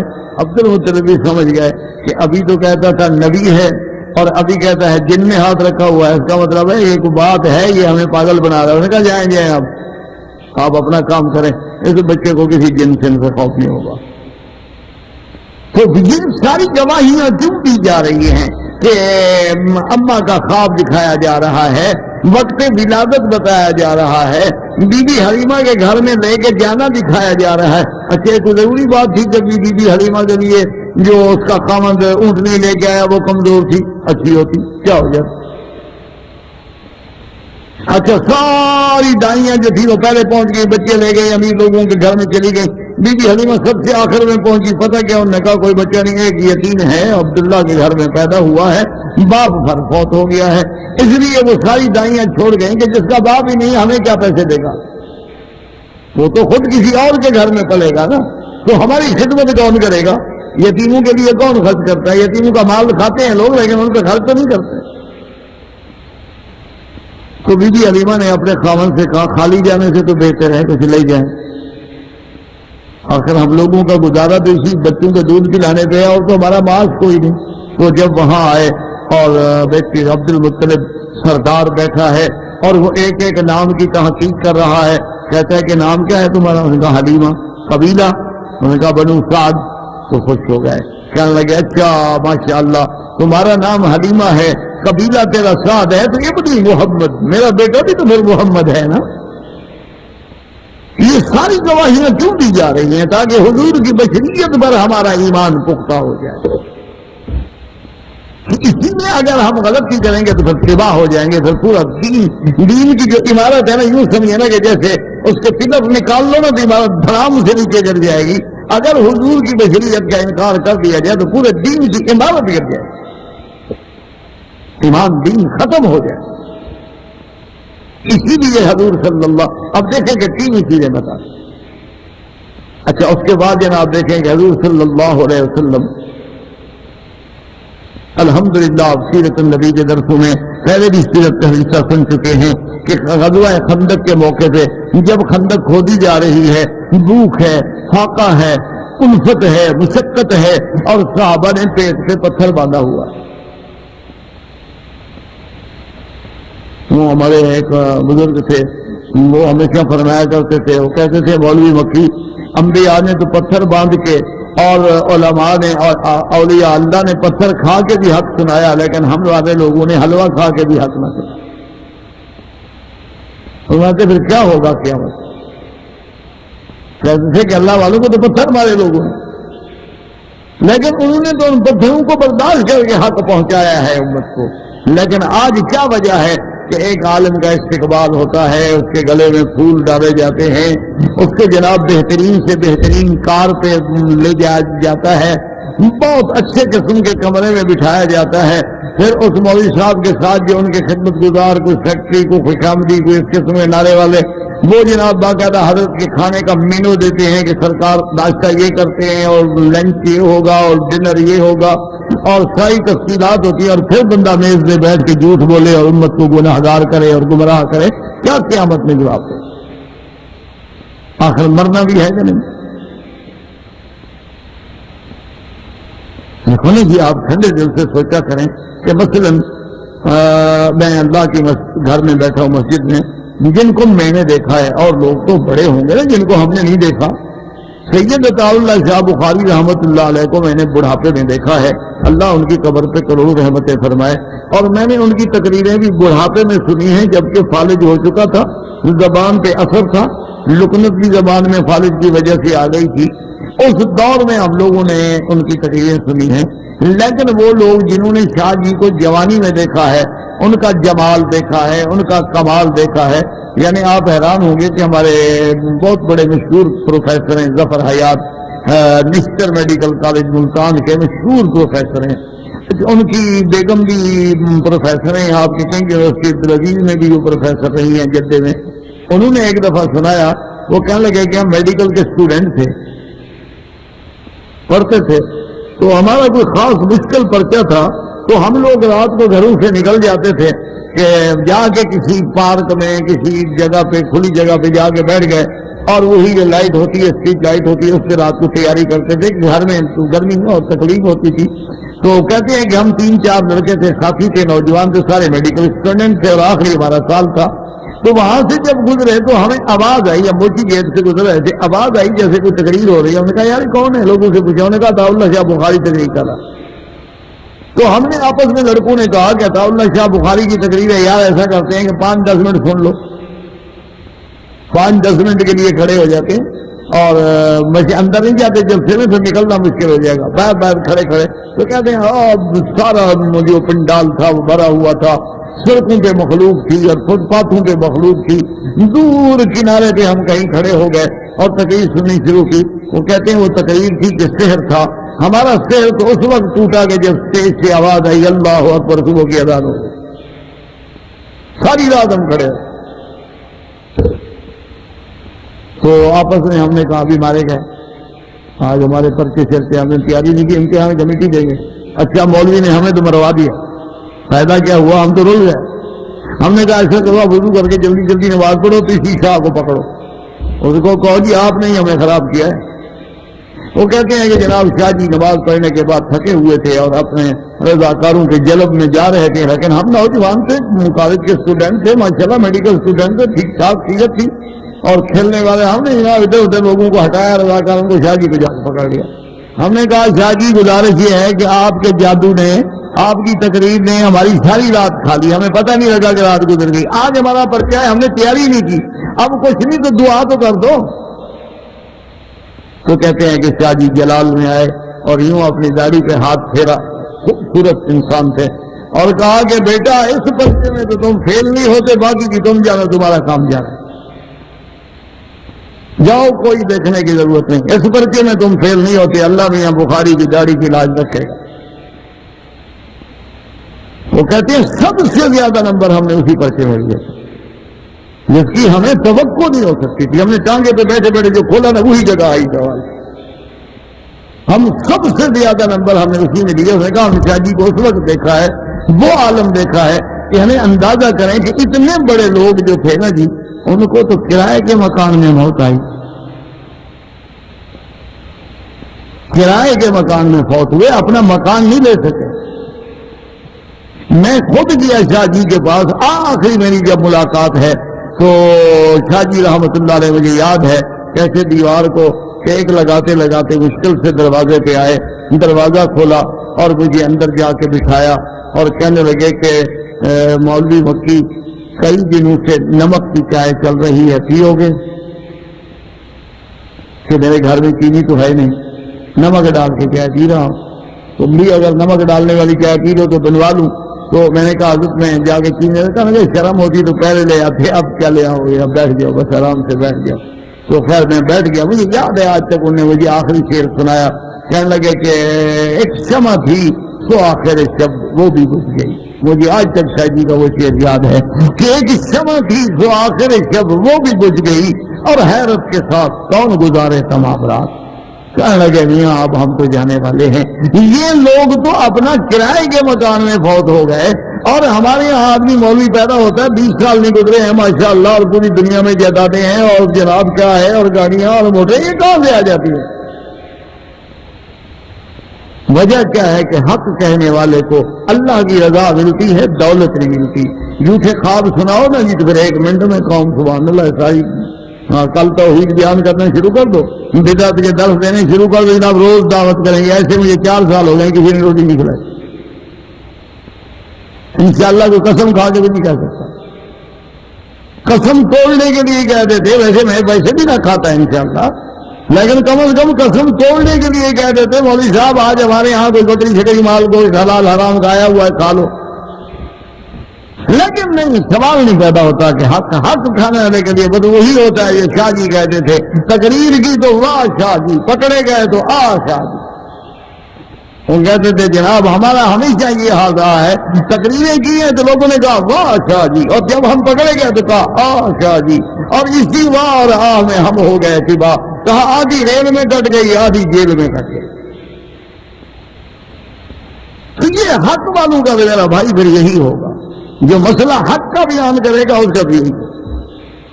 تو اب جناب سمجھیں گے سارا نظام جو بنایا جا رہا ہے کہ وجہ کیا ہے کہ ہر جگہ کہ صحابہ جو ہیں، حضور کے صحابہ ایمان سے کہیں، یعنی اگر حضور دعا مانگتے تو صحابہ کو دولت نہ مل جائے کہ آج پیٹرول نکلا ہے اس وقت نہیں نکل سکتا تھا. ہمیں کیا خیال ہے آپ کا؟ بھائی آج پیسہ ہے، معدنیات ہے، سونا ہے، الحمدللہ، اللہ اس ملک کو دشمنوں سے محفوظ رکھے، حاسدوں سے محفوظ رکھے، اور زیادہ نعمتیں عطا فرمائے۔ اسی لیے تو کفر مرتا ہے نا کہ مسلمان کے گھر میں روٹی کیوں ہے۔ اور اس کے باوجود آپ اندازہ کریں کہ کیا حضور کے زمانے میں یہ سب کچھ نہیں مل سکتا تھا؟ جس صحابہ نے پتھر باندھے ہوئے ہیں، وہ پتھر کیوں باندھے تھے؟ علماء نے وضاحت بھی کی ہے کہ خالی میدے میں پانی پیتے پیتے پیتے پیتے خالی وہ آنتوں میں بل نہ پڑ جائے تو پتھر باندھ کے یوں کپڑا باندھ رہے تھے کہ آنتیں سیدھی طرح تو اس کو سہارا رہے۔ اور بعد علماء نے کہا کہ اس کی ٹھنڈک کی وجہ سے تھوڑا سا حوصلہ مل جاتا تھا کہ ٹھنڈا پتھر نہ چھوڑے۔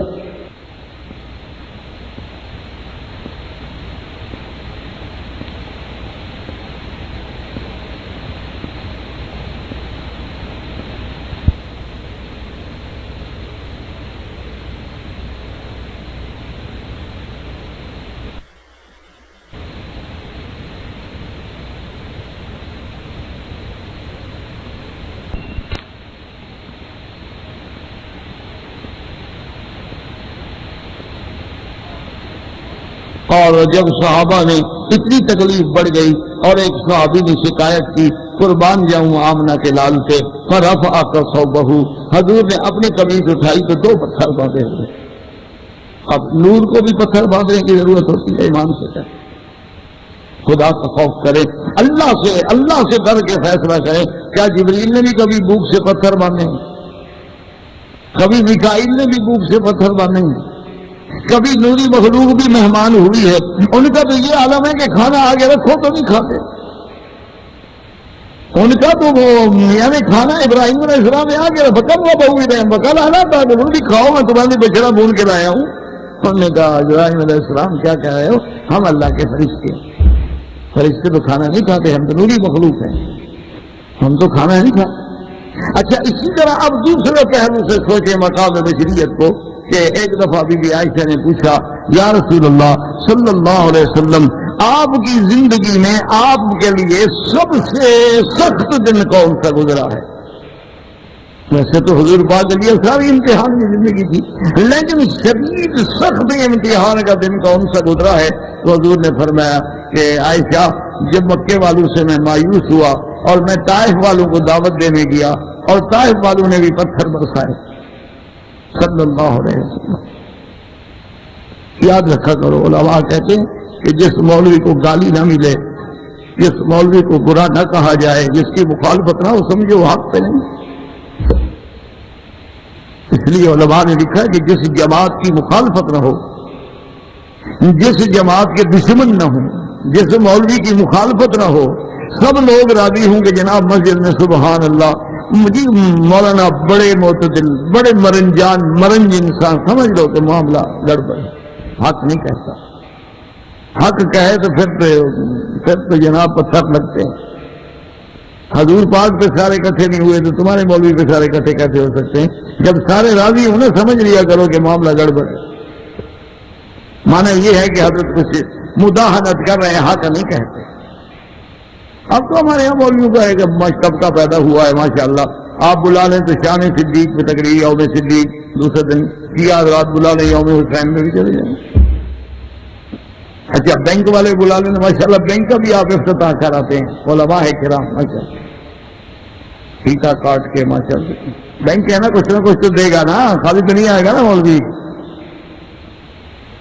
بہت ہی غریب بینک ہو تو کچھ نہ کچھ تو ڈالے گا نا مولوی کی جیب میں، ایسے فیتا کاٹنا تھوڑا آتا ہے۔ اچھا آپ جو فیتا کاٹنے جا رہے ہیں کیا یہ دعا کر اللہ میاں برکت عطا فرمائے؟ اور آپ حیران ہوں گے کہ بعض طوائفیں بھی لے جاتی ہیں مولویوں کو اپنے ہاں دعوتوں پہ دعا کرانے کے لیے کہ ان کا کاروبار زیادہ چلے۔ نہ مانے تو میں اخباریں بھی دکھا دوں گا، ایسی بات نہیں، دلائل۔ اور زیادہ دور جانے کی کیا ضرورت ہے، کتاب پڑھ لیجیے گا شریف کاشمیری کی اس بازار میں۔ انا للہ و انا الیہ راجعون۔ ہم کیا کہتے ہیں؟ اب دیکھیں گے جناب، اب دیکھیں کہ حضور نے فرمایا کہ جب میں طائف میں گیا اور ظالموں نے میرے پیچھے بچے لگائے، وہ پیچھے تاڑیاں مارتے تھے محمد عربی کے خلاف صلی اللہ علیہ وسلم۔ ایمان سے کیا گزری ہوگی حضور کے دل پہ؟ خاتم الانبیاء، امام الانبیاء، سید الاولین والآخرین، اور بچے گالیاں دے رہے ہیں، مجنون کہہ رہے ہیں۔ کبھی سوچا بھی آپ کو کوئی آدمی ایک دن گالی دے میں پھر دیکھو امتحان آپ کا۔ آپ کو کوئی ایک دن پتھر مار دے، پھر دیکھو امتحان. یہاں ہم رہتے ہیں، یہاں نوکریاں کرتے ہیں، یہاں ہم کاروبار کرتے ہیں، بزنس کرتے ہیں، کوئی ایک سعودی الٹی بات کرے گا، چھوڑو یار یہ سارے پاگل ہیں، ان میں تہذیب ہی نہیں. یہ تو بالکل الو لوگ ہیں. وہی تہذیب میں خام خواہ پھیرانے کی کیا تکلیف تھی، عقل مندوں میں جاتی. اب اندازہ کریں. اور حضور پاک پھر یہ نہیں کہ چلو بھی ایسے پتھر نشانے کے لیے نہیں، صحابی جو ساتھ ہیں فرماتے ہیں کہ ساری پنڈلیاں حضور کی لہو لہان ہو گئی اور جوتا مبارک خون سے بھر گیا اور پاؤں جم گیا جوتے میں، خون کے ساتھ لگ گیا. اور حضور صلی اللہ علیہ وسلم نے فرمایا عائشہ وہ دن میرے لیے سب سے بڑا سخت دن تھا. اور حضور صلی اللہ علیہ وسلم اسی عالم میں بھی بیٹھے ہیں اور کہتے اللہم الیک اشکو ضعف قوتی وقلت حیلتی، اللہ میں اپنی کمزوری تیرے آگے رکھتا ہوں، میں کس کے آگے رکھتا ہوں. ہاں ایمان سے کہیں کہ اگر حضور بشر نہ ہوتے، نوری مخلوق ہوتی تو وہاں دیکھ لیں. اب نوری مخلوق کا بھی تجزیہ کر لیں اور مقام بشریت کا بھی تجزیہ کر لیں کہ لوط علیہ السلام کے گھر میں فرشتے ہیں، انسانوں کی شکل میں ہیں، پوری قوم دروازے پہ کھڑی ہے، للکار رہی ہے کہ مہمان ہمارے حوالے کرو. حضرت لوط کہتے ہیں بدبختو عقل کرو، خدا کا خوف کرو، کیا کہہ رہے ہیں؟ میں اپنے مہمان، اور جانتے ہیں لوط علیہ السلام کی قوم کیا ہے، کیسی بری ہے، ان کو کیسی بری عادت ہے. حضرت لوط علیہ السلام یعنی اس مقام پہ پہنچ گئے، مجبوری کے آخری مقام پہ پہنچ گئے. ہؤلاء بناتی ہن اطہر لکم. اور آگے قرآن کہتا ہے حضرت لوط کہنے لگے فاتقوا اللہ ولا تخزون فی ضیفی. انہوں نے کہا ظالمو شرم کرو، میری بیٹیاں ہیں، میں اپنی بچیاں قربان کر سکتا ہوں، مہمانوں کی بے عزتی برداشت نہیں کر سکتا. اور خیال کرو کچھ تو خدا سے ڈرو، مجھے میرے مہمانوں کے بارے میں تو شرمندہ نہ کرو، رسوا نہ کرو.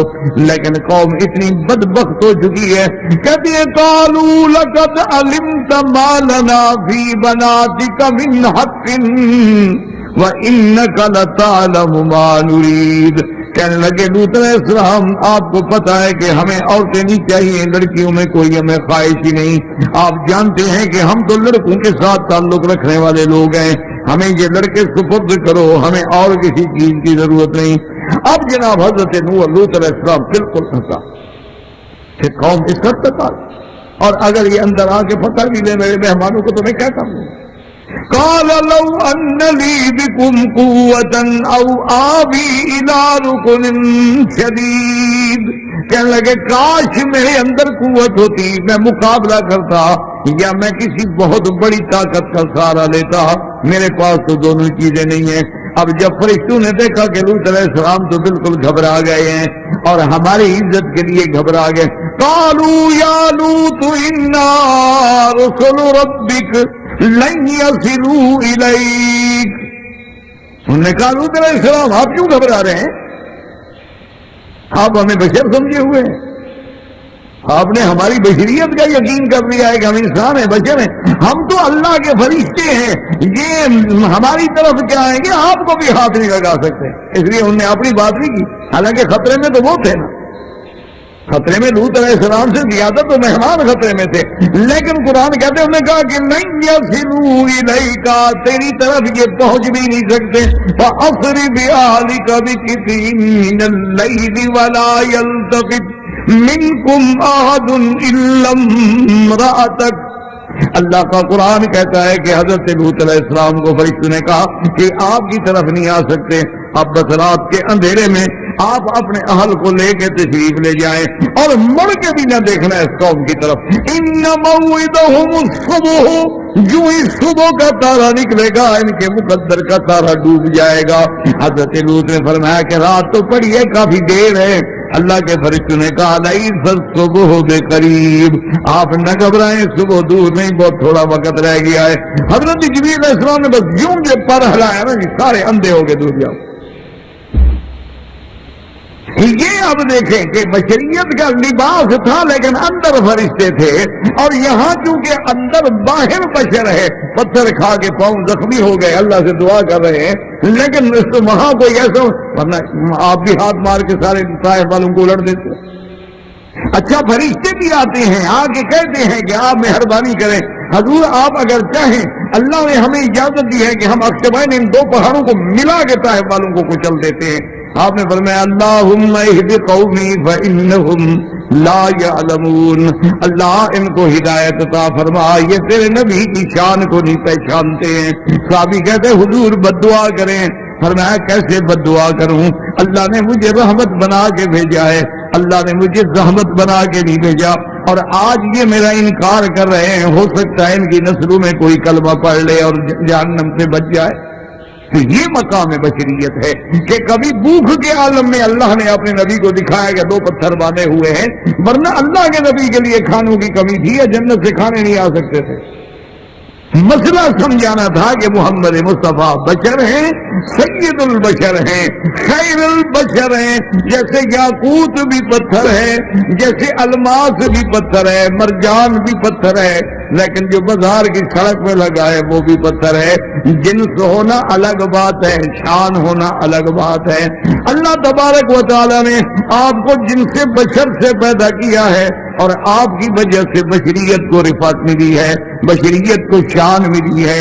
لیکن جب ہم کلمہ پڑھیں گے لا الہ الا اللہ محمد الرسول اللہ، تو ہمیں صاف بشریت کے عقیدے کو ماننا ہوگا کہ حضور ابن عبداللہ ہیں، ابن عبد المطلب ہیں، اسی لیے حضور نے فرمایا انا ابن الذبیحین، میں دو ذبیحوں کا بیٹا ہوں، اور دوسرے مقام پہ فرماتے ہیں انا النبی لا کذب انا ابن عبد المطلب۔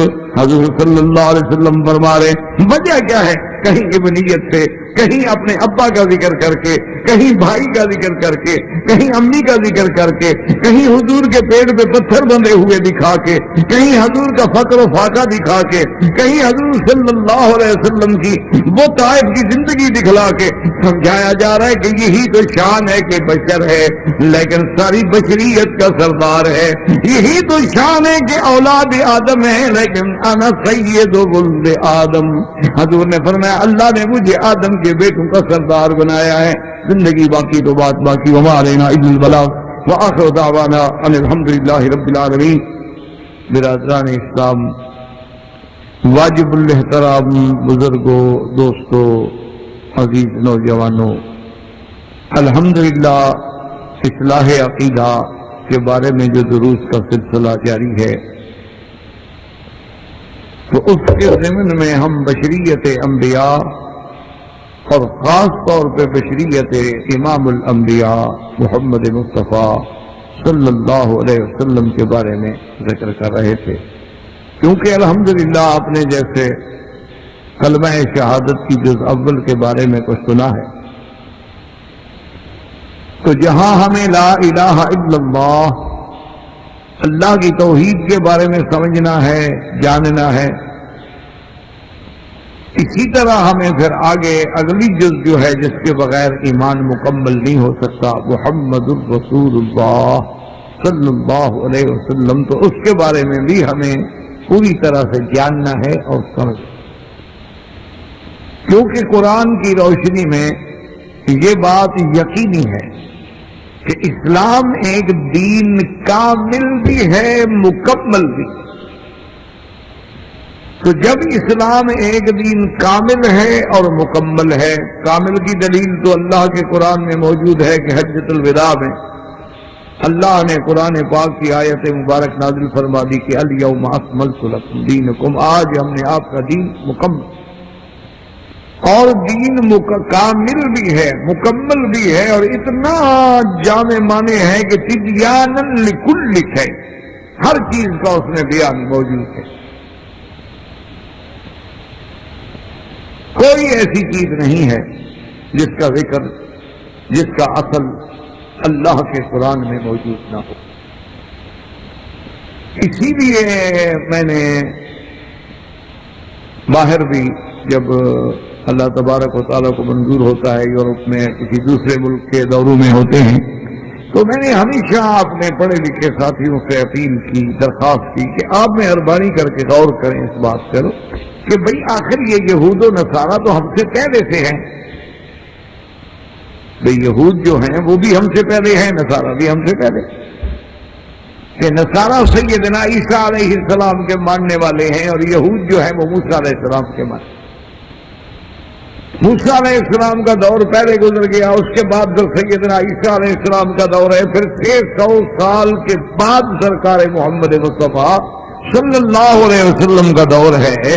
تو کم از کم آپ مہربانی کر کے ہمیں اس بات پہ سمجھائیں، یا ہم چونکہ وہاں ہمارا علم نہیں پہنچ سکا، ہمارا مطالعہ نہیں پہنچ سکا، ہمیں یہ بتائیں کہ موجودہ دور میں جو جدید ٹیکنالوجی ہے جس سے دنیا فخر کر رہی ہے، وہ حربی ہو، وہ سرجری میں ہو، وہ علاج میں ہو، وہ زراعت میں ہو، وہ صنعت میں ہو، یعنی یہ جتنی ترقی آپ کو نظر آ رہی ہے کہ ایٹم ہیں اور راکٹ ہیں اور میزائل ہیں اور صواريخ ہیں اور سیٹلائٹ ہیں اور دنیا کے عجائبات ہیں۔ اچھا، اسی طرح علاج میں اندر دیکھیں کہ لوگ جین تک جا پہنچے ہیں اور اس کے علاج، یہ ساری ترقیاں، یہ ساری باتیں بالکل ہم مانتے ہیں، تو ان یہودیوں نے موسیٰ علیہ السلام کے زمانے میں کیوں نہیں کی یہ ترقی؟ اگر نصارہ یہی نصارہ ہیں تو پھر عیسیٰ علیہ السلام کے زمانے میں انہوں نے کیوں نہیں ایسی ایجادات کی؟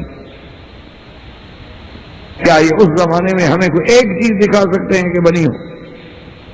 حالانکہ بھئی نصارہ، بلکہ ان کے باپ دادا تھے، وہ تو ان سے زیادہ مضبوط ہوں گے نا دین میں بھی اور قوم میں بھی، جیسے دیکھیں نا ہمارے باپ دادا دین پہ ہم سے زیادہ الحمدللہ پکے تھے، اللہ کے دین پہ چلنے والے سادہ لوگ تھے، مضبوط لوگ تھے۔ سوال یہ ہے کہ آخر یہ تمام ایجادات کہ آج آپ چاند پہ اتر رہے ہیں، آج آپ جناب ستاروں پہ کمندیں ڈال رہے ہیں، اور آج جناب آپ نے صرف اسی آپ ٹیلی فون میں آ جائیں، اسی موبائل میں آ جائیں، یعنی اب ایسے ایسے ٹیلی فون بھی ایجاد ہو گئے ہیں کہ جو باقاعدہ دانت کی جگہ لگا دیا جائے گا اور وہ موبائل کا کام کرے گا، وہیں ایک چپ لگ جائے گی دانت میں۔ یعنی اس ساری ترقی جو ہوئی ہے آخر یہ سیدنا عیسیٰ علیہ السلام کے زمانے میں بھی نہیں ہوئی، موسیٰ علیہ السلام کے زمانے میں بھی نہیں ہوئی، یہود و نصارہ بھی اس زمانے میں موجود تھے، اب کیوں ہو رہی ہے؟ اس کی وجہ یہ ہے کہ اس وقت اللہ کا قرآن نہیں تھا، کوئی دین کامل نہیں تھا، کوئی ایسی موجز نما کتاب نہیں تھی جو دعویٰ کر سکے کہ تبیان لکل شیء، کہ اس میں اللہ نے ہر چیز بیان کی ہے۔ جب اللہ کا قرآن آیا، فرمان محمد مصطفیٰ صلی اللہ علیہ وسلم آیا، تو اب یہ ہماری بدقسمتی ہے کہ وہ امت جن کو اقرا کے لفظ سے مخاطب کیا گیا تھا، ہم تو جہالت کی غاروں میں جا گرے اور دشمنوں نے علم حاصل کر لیا۔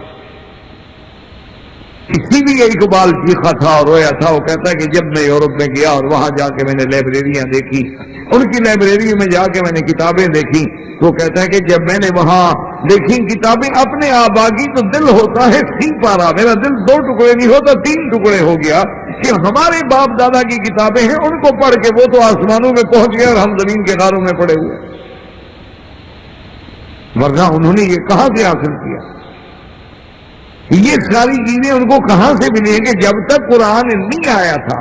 فرق صرف اتنا ہے، جیسے میں نے آپ کو پہلے بھی کئی دفعہ عرض کیا تھا کہ ایک آدمی حرم میں داخل ہوتا ہے، مثال کے طور پر وہ معمار ہے، تو وہ فن معماریت کو دیکھے گا کہ عمارت کیسے بنی۔ ایک آدمی اللہ والا ہے تو وہ کعبۃ اللہ کی عظمتوں پہ نظر ڈالے گا۔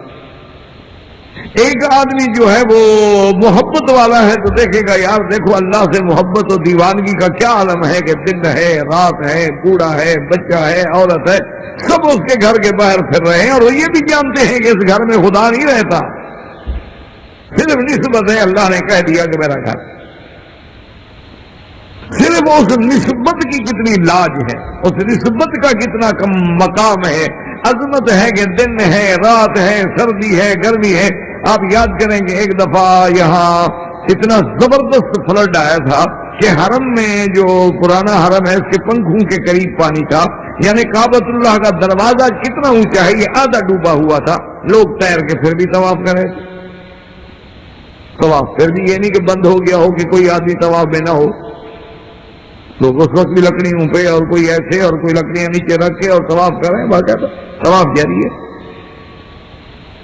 تو وجہ کیا ہے کہ اس سے ہمارا وہ دعویٰ سچا ہوتا ہے کہ اللہ کا دین اسلام اور اللہ کی قرآن کتاب جو ہے یہ کامل بھی ہے، مکمل بھی ہے، جامع بھی ہے، مانے بھی ہے، اور قیامت تک آنے والے چیلنجوں کا مقابلہ کرنے کی بھی طاقت رکھتی ہے۔ اسی لیے علماء نے فرمایا نا کہ کانا خلقہ، سیدہ عائشہ نے بھی فرمایا کہ حضور صلی اللہ علیہ وسلم کی سیرت دیکھنی ہے۔ صحابہ نے پوچھا تو انہوں نے کہا خلقہ القرآن، کہ میرے محمد مدنی کی سیرت جو ہے وہ قرآن۔ اسی طرح ہمارے بعض علماء نے بڑی عجیب ایک جملہ کہا، انہوں نے کہا کہ یوں دیکھ لو کہ قرآن میں جو اصول و اقوال ہیں، یعنی اللہ کے قرآن میں علم ہے نا، اللہ کے قرآن میں علم ہے، اور علم میں جو اصول و اقوال ہیں وہ محمد مدنی کے اعمال و احوال، یعنی اللہ کے قرآن میں جو علم ہے وہ محمد مدنی کی زندگی میں عمل ہے اللہ کے۔ اور اس کے بعد یعنی انہوں نے اس کو اردو کے آسان پیرائے میں بڑی اچھی بات کی، انہوں نے کہا کہ قرآن میں جو خدا کا کہا ہوا ہے وہی محمد مصطفیٰ کا کیا ہوا ہے، اور جو محمد مصطفیٰ کا کیا ہوا ہے وہی خدا کا کہا ہوا ہے۔ یعنی اگر آپ دیکھیں گے تو اس لیے جب تک یہ دونوں پہلو سامنے نہیں آئیں گے تو کلمہ کیسے مکمل ہو؟ کلمہ تو مکمل ہو نہیں سکتا، کیونکہ جو کچھ اللہ نے قرآن میں حکم دیا ہے محمد مصطفیٰ کی زندگی جو ہے اسی کا نمونہ ہے، اور حضور کی زندگی میں ہر وہ عمل ہے کہ جو اللہ تبارک و تعالی نے قرآن پاک میں حکم دیا ہے۔ اب اسی کو ایک اور پہلو سے سمجھ لیں کہ علماء نے کتنی اچھی بات کی، اللہ ان کی قبروں پہ کروڑوں رحمتیں فرمائے۔ انہوں نے کہا کہ قرآن، سارے قرآن میں آپ غور کریں الف سے لے کر یہ تک، یعنی سورت فاتحہ سے لے کر سورت ناس تک، انہوں نے کہا کہ جہاں جہاں اللہ نے کوئی حکم کیا ہے نا، یہ کام کرو، یہ کرو، یہ کرو، یہ کرو، اس کو کہتے ہیں عوامر، امر، اور ایک ہوتا ہے نہی، منع کیا جاتا ہے کہ یہ نہ کرو، یہ نہ کرو، یہ نہ کرو، یہ نہ کرو، اس کو کہتے ہیں نہی۔ تو ایک ہوتے ہیں عوامر، ایک ہوتے ہیں نواہی۔ تو نے کہا سارے قرآن میں آپ غور کریں، جہاں امر کا صیغہ آئے گا وہاں خطاب براہ راست محمد رسول اللہ کو ہوگا صلی اللہ علیہ وسلم، اور جہاں نہی کا صیغہ آئے گا تو وہاں مخاطب قوم ہوگی، بظاہر جب حضور کی امت مخاطب ہوگی، صرف حضور مخاطب نہیں ہوں گے۔ یعنی مثلا دیکھ لیں کہ اللہ نے فرمایا ہے کہ فاستقم کما امرتا، تو فاستقم خطاب کس کو ہے؟ محمد مصطفیٰ۔ کما امرتا جو خطاب کس کو ہے؟ حضور۔ لیکن آگے فرماتے ہیں ولا تطغوا، وہ نہی ہے کہ حد سے تجاوز نہ کرو، تو وہ خطاب امت کو ہے۔ اسی طرح سارے قرآن پاک میں دیکھتے چلے جائیں کہ جہاں جہاں بھی اللہ نے حکم، مثلا ولا تقربوا الزنا، تقربوا جمع کا صیغہ ہے، حضور کی امت کو مخاطب کیا، ولا تقتلوا النفس التي حرم الله الا بالحق، کسی کو قتل نہ کرو، زنا نہ کرو، غیبت نہ کرو، چوری نہ کرو، ڈاکہ نہ مارو، فلاں برائی نہ کرو۔ تو جب منہیات ہیں وہاں تو حضور کی امت ہے سامنے، جہاں جہاں اوامر کا حکم ہے کہ بھی نماز پڑھیں، اللہ تبارک و تعالیٰ کی عبادت کریں، وَاعْبُدْ رَبَّكَ حَتَّى يَأْتِيَكَ الْيَقِينُ وَسَبِّحْ بِاسْمِ رَبِّكَ الْعَظِيمِ، جہاں جہاں دیکھیں گے تو امر ہے، تو میرے مدنی کو امر ہے، حالانکہ حضور کے وجہ سے ساری امت کو امر ہے، کیونکہ حضور کو جب حکم ہوا تو حضور کی امت کو تو خود بخود حکم ہو گیا۔ لیکن جہاں نائی کا صیغہ اللہ نے وہاں براہ راست نبی کو مخاطب نہیں فرمایا۔ علماء نے لکھا کہ اس میں راز یہ تھا کہ اللہ تبارک و تعالیٰ کے قرآن کے پڑھنے سے ہمیں سمجھ آیا کہ جن برائیوں سے اللہ نے حضور کی امت کو روکا ہے وہ تو روکنے سے پہلے، اس حکم کے آنے سے پہلے محمد مصطفیٰ تو خود رکے ہوئے ہیں، انہوں نے تو کبھی برائی کی نہیں۔ اب دیکھو نا کہ شراب حرام نہیں ہوئی تو پھر کیا؟ صحابہ شراب پیتے تھے، جب حرام ہی نہیں ہوئی تو جرم کیا ہے؟ اسی طرح مثال کے طور پر بہت ساری چیزیں ہیں کہ جو پہلے شریعت میں حرام نہیں تھی، جب حرام نہیں تھی تو آدمی کیا کرے؟ تو لیکن سرکار دو عالم صلی اللہ علیہ وسلم کی سیرت کا پہلو دیکھیں کہ شراب حرام نہیں تھی لیکن حضور نے کبھی نہیں چکھی زندگی میں، جوا حرام نہیں تھا لیکن میرے مدنی نے کبھی نہیں کھیلا، سود حرام نہیں تھا لیکن میرے مدنی نے کبھی سودی کاروبار نہیں کیا، یعنی جو محرمات ہیں، جو منہیات ہیں، اس پر اللہ کا نبی پہلے سے پابند ہے، وہ در جاتا ہی نہیں۔ تو اللہ نے ایسا مقام عطا فرمایا ہے، تو جب ایسا مقام ہوگا تو اس نبی کا عمل کتنا مکمل ہوگا کہ جس کی زندگی میں کبھی اللہ کی نافرمانی کا گزر ہی نہیں ہوا۔ ایک تو ہے صاحب ہو جانا، بھول جانا، یہ الگ بات ہے، نسیان ہو جانا یہ الگ بات۔ صاحب جو ہے وہ فعل میں ہوتا ہے اور نسیان جو ہے وہ ویسے اقوال و افعال دونوں میں اس کا اطلاق ہو جاتا ہے۔ تو یہ اگر صاحب ہو جائے یا نسیان ہو جائے یہ تو الگ بات ہے۔ صاحب ہو سکتا ہے، انبیاء پہ بھی صاحب آتا ہے، انبیاء پر بھی نسیان آتا ہے۔ تو اس لیے ہمیشہ یاد رکھیں کہ جب ہم نے پورا کلمہ مبارک پڑھا ہے تو اس کے ہمیں دونوں پہلوں کو کہ فَاعْلَمْ أَنَّهُ لَا إِلَهَ إِلَّا اللَّهُ، اس کا جاننا بھی ہے۔ اب جاننے کا معنی یہ تو نہیں کہ ہم ایک جز کو اگر جانیں گے دوسرے کو نہیں جانیں گے، ساری زندگی آدمی لا الہ الا اللہ پڑھتا رہے لیکن محمد رسول اللہ پہ ایمان نہ لے آئے تو وہ بھی کبھی مسلمان نہیں ہو سکتا، کبھی جنت میں نہیں جائے گا۔ یہ تو نہیں کہ صرف توحید توحید توحید کر کے جنت میں چلا جائے گا، سوال ہی پیدا نہیں ہوتا۔ جب تک کہ حضور صلی اللہ علیہ وسلم کی نبوت اور رسالت کا اقرار نہ کرے، تو اس لیے اپنا ایک دفعہ ہمیں یاد ہے کہ شاہ جی رحمت اللہ علیہ کی ایک جگہ تقریر تھی اور اتفاقات ایسے تھے کہ ہر علاقے میں حوال ہوتے ہیں نا جی، کہیں کچھ لوگ ہوتے ہیں، کہیں کچھ لوگ ہوتے ہیں، کہیں کچھ لوگ ہوتے ہیں۔ تو وہاں خدا کی شان یہ ہے کہ کچھ لوگ اس قسم کے تھے کہ وہ بالکل ماشاءاللہ یعنی کہلاتے تو اپنے آپ کو موحد تھے لیکن وہ اس سے بھی کچھ زیادہ حدود سے آگے نکل گئے۔ اب جیسے ایسے دیکھیں گے معتزلہ کی ایک قسم ہے، انہوں نے اللہ کی صفات کا انکار کر دیا، کافر ہو گئے۔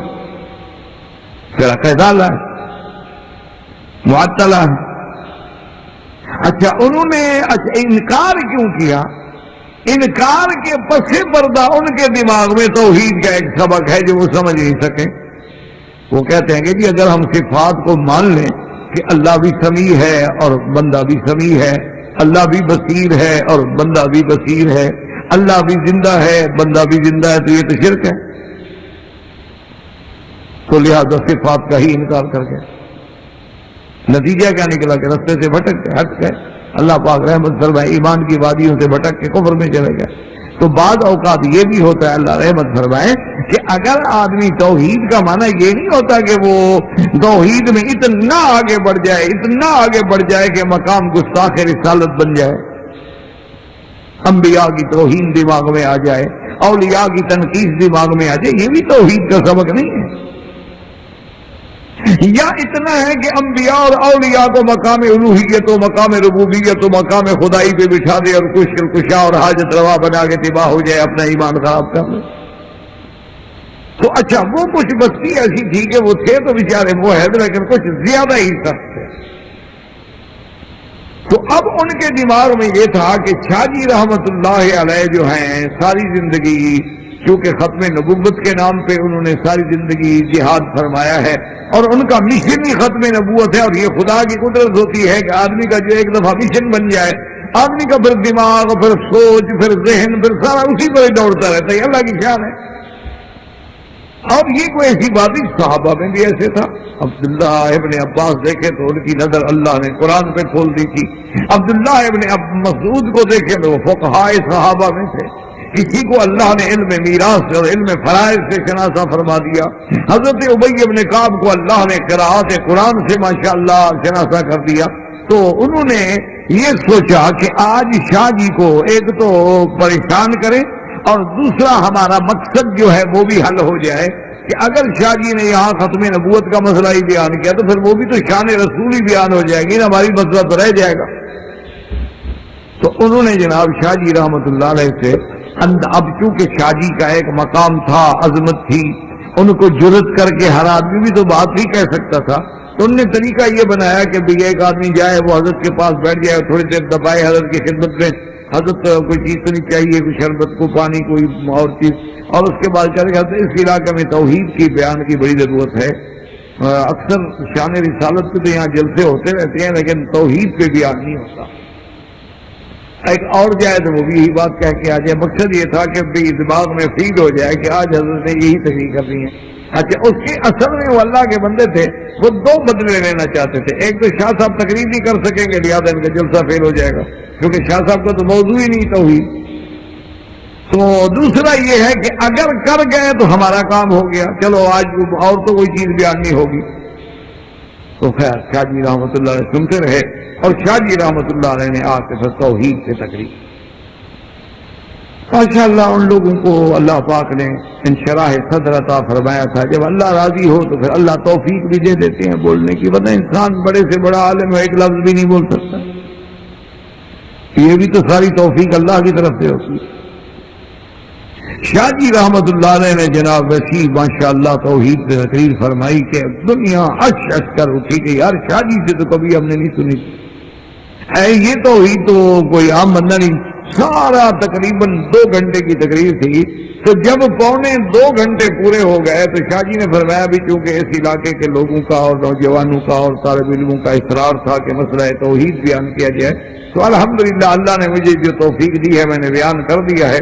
لیکن چونکہ میں ختم نبوت کا سپاہی ہوں، میں حضور صلی اللہ علیہ وسلم کا شہدائی ہوں، اور نبی کی بات نہ کروں تو پھر میری بات مکمل نہیں ہو، اس لیے اب میں آپ کو ایک جملہ سمجھاتا ہوں۔ تو شاہ جی نے کہا کہ میری یہ 1.25 گھنٹے کی تقریر کا خلاصہ کیا نکلا کہ جو دیتا ہے خدا دیتا ہے، جو ملتا ہے خدا سے ملتا ہے، نافع خدا ہے، نفع دینے والا، نقصان دینے والا، عزت دینے والا، ذلت دینے والا، دکھ دینے والا، سکھ دینے والا، فریاد سننے والا، زندگی دینے والا، موت و حیات دینے والا۔ تو جو کچھ بھی ملتا ہے وہ خدا سے ملتا ہے، لیکن یاد رکھنا کہ خدا محمد مصطفیٰ سے ملتا ہے۔ میں نے کہا بس ایک جملہ میرا یاد رکھنا کہ جو کچھ ہمیں ملتا ہے وہ تو ہمیں خدا سے ملتا ہے، لیکن خدا کہاں سے ملے گا؟ اگر محمد مصطفیٰ نہ آتے تو ہمیں پتہ تھا توحید کیا ہے۔ اگر اللہ تبارک و تعالیٰ سرکار دو عالم صلی اللہ علیہ وسلم کو نبوت و رسالت دے کے نہ بھیجتے تو ہمیں اس شرک کے اندھیاروں سے کون نکالتا؟ ہمیں یہ سارے مسائل کون سمجھاتا؟ ہمیں یہ الوہیت اور ربوبیت کے احکام کون بتلاتا؟ ہمیں یہ اسماء و صفات کون سمجھاتا؟ ہمیں یہ نماز کے طریقے کون بتلاتا؟ تو معلوم یہ ہوا کہ سب کچھ تو خدا سے ملتا ہے، لیکن خدا محمد مصطفیٰ سے ملتا ہے صلی اللہ علیہ وسلم۔ تو اس لیے جب تک ہم محمد رسول اللہ کو نہیں سمجھیں گے تو گویا ہم نے خدا کو بھی نہیں سمجھا، کیونکہ جب ہم اس کے نبی کو نہیں سمجھیں گے، مقام نبوت کو نہیں سمجھیں گے، مقام رسالت کو بھی نہیں سمجھیں گے، تو پھر تو توحید ہماری ایسی ہوگی، ہندو بھی کہتے ہیں ہم موحد ہیں۔ ہندو سے پوچھو وہ یہ نہیں کہتے کہ ہم مشرک ہیں۔ آپ آتش پرست جو ہیں، جو آگ کی پوجا کرنے والے ہیں، جو سورج کی پوجا کرنے والے ہیں، جو بتوں کی پوجا کرنے والے ہیں، جو غیر اللہ کو جنہوں نے آلہہ بنایا ہوا ہے، ان سے بھی پوچھو تو وہ بھی نہیں کہتے کہ ہم مشرک ہیں۔ مکے والے کہتے تھے مشرک ہیں ہم، وہ تو کہتے تھے لبیک اللہم لبیک لبیک لا شریک لک لبیک، مان رہے ہیں کہ اللہ کا کوئی شریک نہیں، ہاں الا شریکن۔ اچھا الا شریکن کو بھی ایسا نہیں کہ کہتے تملک وما ملک۔ تو پھر ہمیں یہ توحید کا سبق جو ہے وہ کہاں سے ملے گا؟ سرکار محمد مصطفیٰ صلی اللہ علیہ وسلم سے۔ اور جب ہمیں یہ سارا سبق قرآن کا اور عقیدے کا ملے گا ہی محمد مصطفیٰ صلی اللہ علیہ وسلم سے، اور حضور کے بارے میں بھی ہم یہ فیصلہ نہ کر سکیں کہ اللہ کا نبی نور ہے یا بشر ہے، تو پھر ہمارا ایمان کیا ہوگا؟ کہ جس نے ہمیں سمجھانا ہے، جس سے ہم نے ہدایت لینی ہے، جس سے ہم نے نور ایمان کی روشنی لینی ہے، اس کے بارے میں ہمیں ابھی تک نعوذ باللہ یہ پتہ نہ ہو کہ آپ جن سے نور ہیں یا جن سے بشر ہیں۔ تو اسی پہ میں معروضات عرض کر رہا تھا اب سنیں کہ جتنے مشرکین مکہ ہیں یا ان سے پہلے جو لوگ گزرے ہیں وہ اللہ کے انبیاء کو یہ تو مانتے تھے کہ بشر ہیں لیکن نبی نہیں مانتے تھے. بات کو سمجھیں اچھی طرح. یعنی وہ بشریت کے قائل تھے, وہ یہ مانتے تھے کہ آدم علیہ السلام بھی بشر ہیں اور نوح علیہ السلام بھی بشر ہیں اور شعیب علیہ السلام بھی بشر ہیں, یوسف علیہ السلام بھی بشر ہیں, سرکار دو عالم صلی اللہ علیہ وسلم بھی بشر ہیں. یعنی وہ بشریت کے تو قائل تھے لیکن نبوت کے قائل نہیں تھے. اسی لیے سارے قرآن پاک میں دیکھیں کسی جگہ انہوں نے یہ انکار نہیں کیا کہ بشریت کا انکار کیا ہو, انہوں نے نبوت کا انکار کیا. کیوں؟ ایک تو وہ یہ قرآن خود کہتا ہے, وہ کہتے تھے ابشرا منا واحدا نتبعہ, کہ ہم جیسا ایک انسان ہے ہم اس کو پیغمبر مان کے اس کی اتباع کریں. کیوں؟ اسی طرح وہ کہتے ہیں کہ اللہ نے اگر قرآن اتارنا تھا تو پھر محمد مصطفیٰ صلی اللہ علیہ وسلم جو یتیم ہیں, جن کے والد بھی فوت ہو گئے, جائیداد بھی نہیں, دولت بھی نہیں, کوئی قوت نہیں, شوکت نہیں, اگر اللہ نے قرآن کسی انسان پہ اتارنا تھا, تاج نبوت پہنانا تھا, تو لولا نزل ھذا القرآن علی رجل من القریتین عظیم, پھر اللہ نے یہ قرآن طائف یا مکے کی بستی میں سے کسی بڑے آدمی پہ قرآن کیوں نہیں اتارا.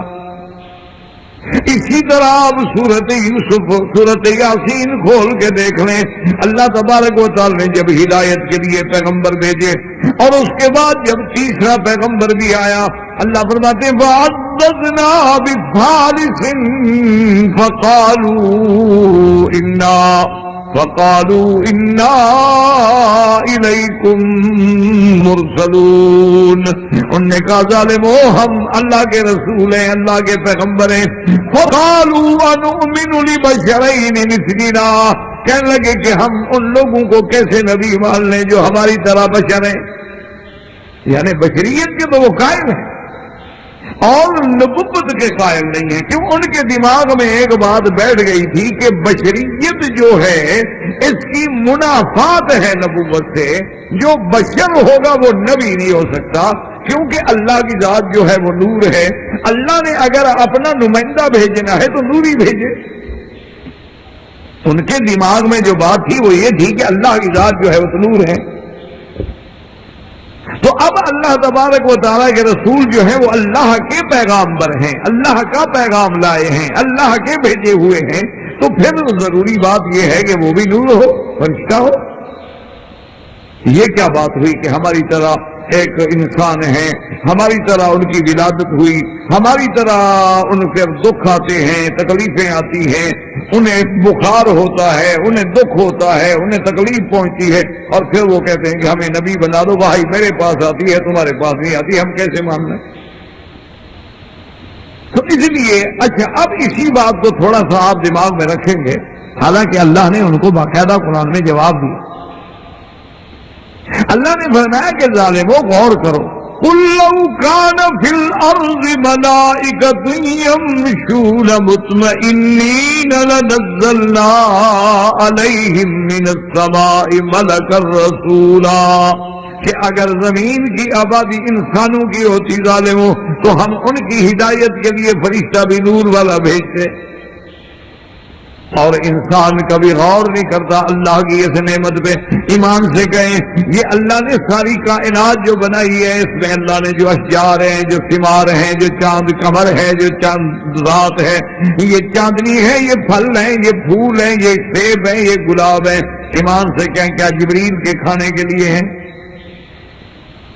جبریل کھانا کھاتا ہے؟ اس کو نیند نہیں آئے گی اگر زمین نہ ہو. اچھا دودھ نہ ملے تو رات کو کیسے سوئے گا بیچارہ؟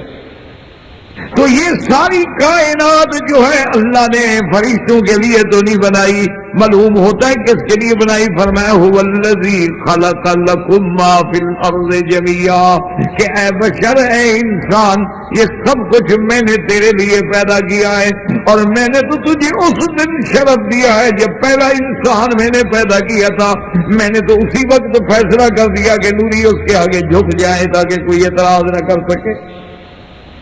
وہ تو بشر کے پیدا ہوتے ہوئے یعنی فوراً حکم ہے فَإِذَا سَوَّيْتُهُ وَنَفَخْتُ فِيهِ مِن رُّوحِي فَقَعُوا لَهُ سَاجِدِينَ۔ اللہ نے فرمایا کہ جب میں آدم میں روح پھونک دوں اور آدم پورا کامل مکمل انسان بن جائے، زندہ ہو جائے، تو فوراً آدم کو سجدہ کرو۔ سب نے سجدہ کر لیا۔ ایک آدمی نے بشریت کو حقارت کی نظر سے دیکھا، اس نے کہا میں بشر کے آگے نہیں جھکتا۔ اللہ نے فرمایا فَخْرُجْ مِنْهَا، پھر جنت سے نکل جاؤ۔ جو بشر کی توہین کرے گا وہ جنت میں رہنے کے قابل نہیں۔ اسی لیے علماء نے لکھا ہے اگر تم انبیاء کی بشریت کا انکار کرو گے یا بشریت کی عظمت کا اقرار نہیں کرو گے تو پھر تمہیں بھی جنت میں داخلہ نہیں ملے گا۔ کیونکہ اس کو کیوں نکالا گیا؟ کس نے اعتراض کیا؟ اللہ کی توحید پہ اعتراض نہیں کیا، نہ اللہ کی شان پہ۔ اس نے تو یہ کہا کہ میں آدم کو سجدہ کیوں کروں؟ خلقتنی من نار وخلقتہ من طین، اس کو آپ نے مٹی سے پیدا کیا، مجھے آگ سے، میں کیوں؟ اور دوسری جگہ قرآن کہتا ہے ابا واستکبر وکان من الکافرین، نے کہا میں اس کے آگے کیوں جھکوں؟ تو اس نے مقام بشریت کو نہیں پہچانا۔ تو جس نے مقام بشریت کو نہیں پہچانا، مقام نبوت کو نہیں پہچانا، مقام خلیفت اللہ فی الارض کو نہیں پہچانا، اس کو اللہ نے ہمیشہ کے لیے جنت سے نکال دی۔ قال اخرج منها مذءوما مدحورا، اور دوسری جگہ قرآن کہتا ہے فخرج منها فإنك رجیم وإن عليك لعنتی إلى يوم الدین۔ اللہ نے فرمایا قیامت تک تجھ پہ لعنت ہوگی، نکل جاؤ، تم جنت میں رہنے کے قابل نہیں ہو۔ تو اب سمجھیں کہ آخر یہ مشکل کیا ہے کہ کفار مکہ جو ہیں وہ بشریت کے تو قائل ہیں، نبوت کے قائل نہیں ہیں، اور ہمارے دور کا جاہل جو ہے وہ نبوت کا تو قائل ہے لیکن بشریت کا قائل نہیں۔ یعنی ہمارے دور میں مسلمان کلمہ پڑھنے والے اور بالکل یعنی آج تک ان کا اللہ معاف کرے اللہ من ہداہ اللہ، مگر وہ جن کو اللہ نے ہدایت دی ہے، ان کا یہ عقیدہ ہے کہ اللہ کا نبی محمد مصطفیٰ صلی اللہ علیہ وسلم جو ہیں وہ بشر نہیں ہیں بلکہ لباس بشر میں تشریف لائے ہیں، ورنہ تو اللہ کے نور کا ٹکڑا ہے۔ یہ ان کا عقیدہ ہے، اور بلکہ یہ عقیدہ ہے کہ اگر کوئی حضور کو بشر کہہ دے تو گویا اس نے حضور کی توہین کی ہے اور وہ کافر ہو گیا۔ انا للہ و انا الیہ راجعون۔ اب اسی کو تھوڑا سا سمجھ لیں انشاءاللہ کہ بھئی آخر مکے والے کہتے ہیں کہ بشر تو ہیں لیکن نبی نہیں، بشریت کے قائل ہیں لیکن نبوت کے قائل نہیں ہیں۔ اچھا ہمارا جاہل کہتا ہے کہ نہ حضور نبی ہیں، امام الانبیاء ہیں، سید الانبیاء ہیں، امام المرسلین ہیں، سب کے سردار ہیں، سب سے اعلیٰ ہیں، سب سے افضل ہیں، سب سے برتر ہیں، لیکن بشر نہیں۔ اب ایک پہلے تو آپ اس بات کو سمجھ لیں کہ ایک آدمی کہتا ہے کہ بشر ہیں نبی نہیں ہے، یہ مسلمان ہے؟ جی ٹھنڈے دل سے آپ سوچ لیں، کیونکہ آج کل ہم تو احتیاط کرتے ہیں، لوگ کہتے ہیں یہ مولوی کافر ہے، ان لوگ کفر کو فتوے دیتے ہیں فلاں کافر فلاں کافر فلاں کافر فلاں کافر، یہ مولویوں پہ زیادہ غصہ آ جاتا ہے ان کو۔ حالانکہ یاد رکھو مولوی کبھی کافر نہیں بناتا بلکہ بتلاتا۔ کافر بنانا الگ بات ہے، کفر کے بارے میں بتلانا الگ بات۔ اچھا ایک آدمی کہے جی کہ ابو جہل کافر ہے، تو اس کا مطلب کیا ہے کہ آپ نے ابو جہل کو کافر بنایا یا آپ نے بتلایا ہے؟ ایک آدمی کہتا ہے جی ابھی لہب جو ہے وہ کافر، عتبہ عتیبہ شیبہ ولید ابن المغیرہ جو ہے وہ کافر ہے۔ اچھا حضرت خالد ان کا بیٹا ہے لیکن مسلمان ہے، اکرمہ حضرت اکرمہ ابی جہل کا بیٹا ہے لیکن مسلمان ہے، تو اب نہ وہ مسلمان بنا رہا ہے نہ کافر بنا رہا ہے، حضرت اکرمہ کے مسلمان ہونے کے بارے میں بتا رہا ہے اور ابو جہل کے کافر ہونے کے بارے میں بتا رہا ہے۔ تو ہمیشہ دماغ میں رکھ لیں، بلا وجہ مولویوں پہ غصہ نہیں کیا کریں، مولوی لوگ کافر بناتے نہیں بتلاتے ہیں، اب جو اس کے مطابق اس زد میں آئے گا تو آپ بھی فیصلہ کر سکتے ہیں۔ اب دیکھ رہے ہیں اس قرآن پہ ہمارا ایمان ہے، جو انکار کرے وہ کیا ہوگا؟ تو اب ہم تو نہیں کہتے نا، آپ بتلا دیں کہ ایک آدمی قرآن کو نہیں مانتا وہ کیا ہو، تو اب مولوی تو نہیں کہہ رہا، تو آپ بھی وہی بات کہہ رہے ہیں جو مولوی کہتا ہے۔ تو اس لیے ٹھنڈے دل سے بات کو سوچیں کہ وجہ آخر کیا ہے کہ یعنی کفار قریش جو ہیں وہ بشریت کے قائل ہیں، نبوت کے منکر ہیں، کافر ہو گئے۔ اچھا اب ہمارا آدمی جو ہے، ہمارا جاہل عقیدے والا، وہ نبوت کا تو قائل ہے لیکن بشریت کا منکر ہے، وہ کیا ہو جائے گا؟ بات تو وہی ہے۔ وجہ اس کی کیا ہے؟ وجہ اس کی یہ ہے، علماء نے لکھا ہے کہ چونکہ مکے والوں نے اب حضور صلی اللہ علیہ وسلم کی ولادت جو ہے وہ تو اپنے آنکھوں کے سامنے دیکھی، حضور مکے میں تو پیدا ہوئے، اور بی بی حلیمہ کا آنا، حضور کو لے جانا، حضور کو سواری پہ بٹھانا، اپنے بنو سعد قبیلے میں لے جانا، اپنا دودھ پلانا، حضور صلی اللہ علیہ وسلم کی رضاعت کا زمانہ، پھر مکے لے آنا، پھر آپ کو بنو سعد میں لے جانا، پھر واپس مکے لے آنا، پھر والدہ کا فوت ہو جانا، ابی طالب کی کفالت میں جانا، چاچے کا خدمت کرنا، یہ سارا منظر جو ہے یہ تو کافروں کے سامنے۔ حضور صلی اللہ علیہ وسلم کا کعبے کی عمارت میں شریک ہونا، حضور صلی اللہ علیہ وسلم کا تجارت کے لیے جانا، بی بی خدیجہ کا آپ کی عظمت کو سمجھ کے پہچان کے نکاح کا خود پیغام دینا، پھر بی بی خدیجہ سے آپ کا نکاح ہونا، پھر بی بی خدیجہ کے بطن سے حضور صلی اللہ علیہ وسلم کے بیٹے عبداللہ اور طیب کا پیدا، عبداللہ ابراہیم کا قاسم کا پیدا ہونا، طیب طاہر لقب ہے، اور آپ کی بیٹیوں کا Bibi Fatima, Bibi Ruqayya, Bibi Umm Kulthum, be be زینب، 4 بیٹیوں کا پیدا ہونا، یہ سب تو سامنے ہے کافروں کے۔ اچھا پھر انہی سے رشتے ہونے، پھر انہیں کیونکہ اس زمانے میں تو اسلام آیا نہیں، نبوت آئی نہیں، قرآن آیا نہیں، کوئی منع نہیں تھا کافروں سے رشتہ کیا جائے، تو عمرو بن العاص سے بھی حضور نے رشتہ کیا، عتبہ سے بھی رشتہ کیا اپنی بیٹیوں کا۔ اچھا پھر حضور کے اپنا نکاح، بیٹیوں کا نکاح، ان کے نکاحوں میں شریک ہونا، یعنی بعض اوقات عجیب بات کیا ہوتا ہے، عقبۃ ابن ابی معیط بہت بڑا کافر ہے اور دشمن، اس نے ایک بہت بڑی پارٹی کی دعوت کی جس میں اس نے محمد مصطفیٰ صلی اللہ علیہ وسلم کو بھی بلا لیا۔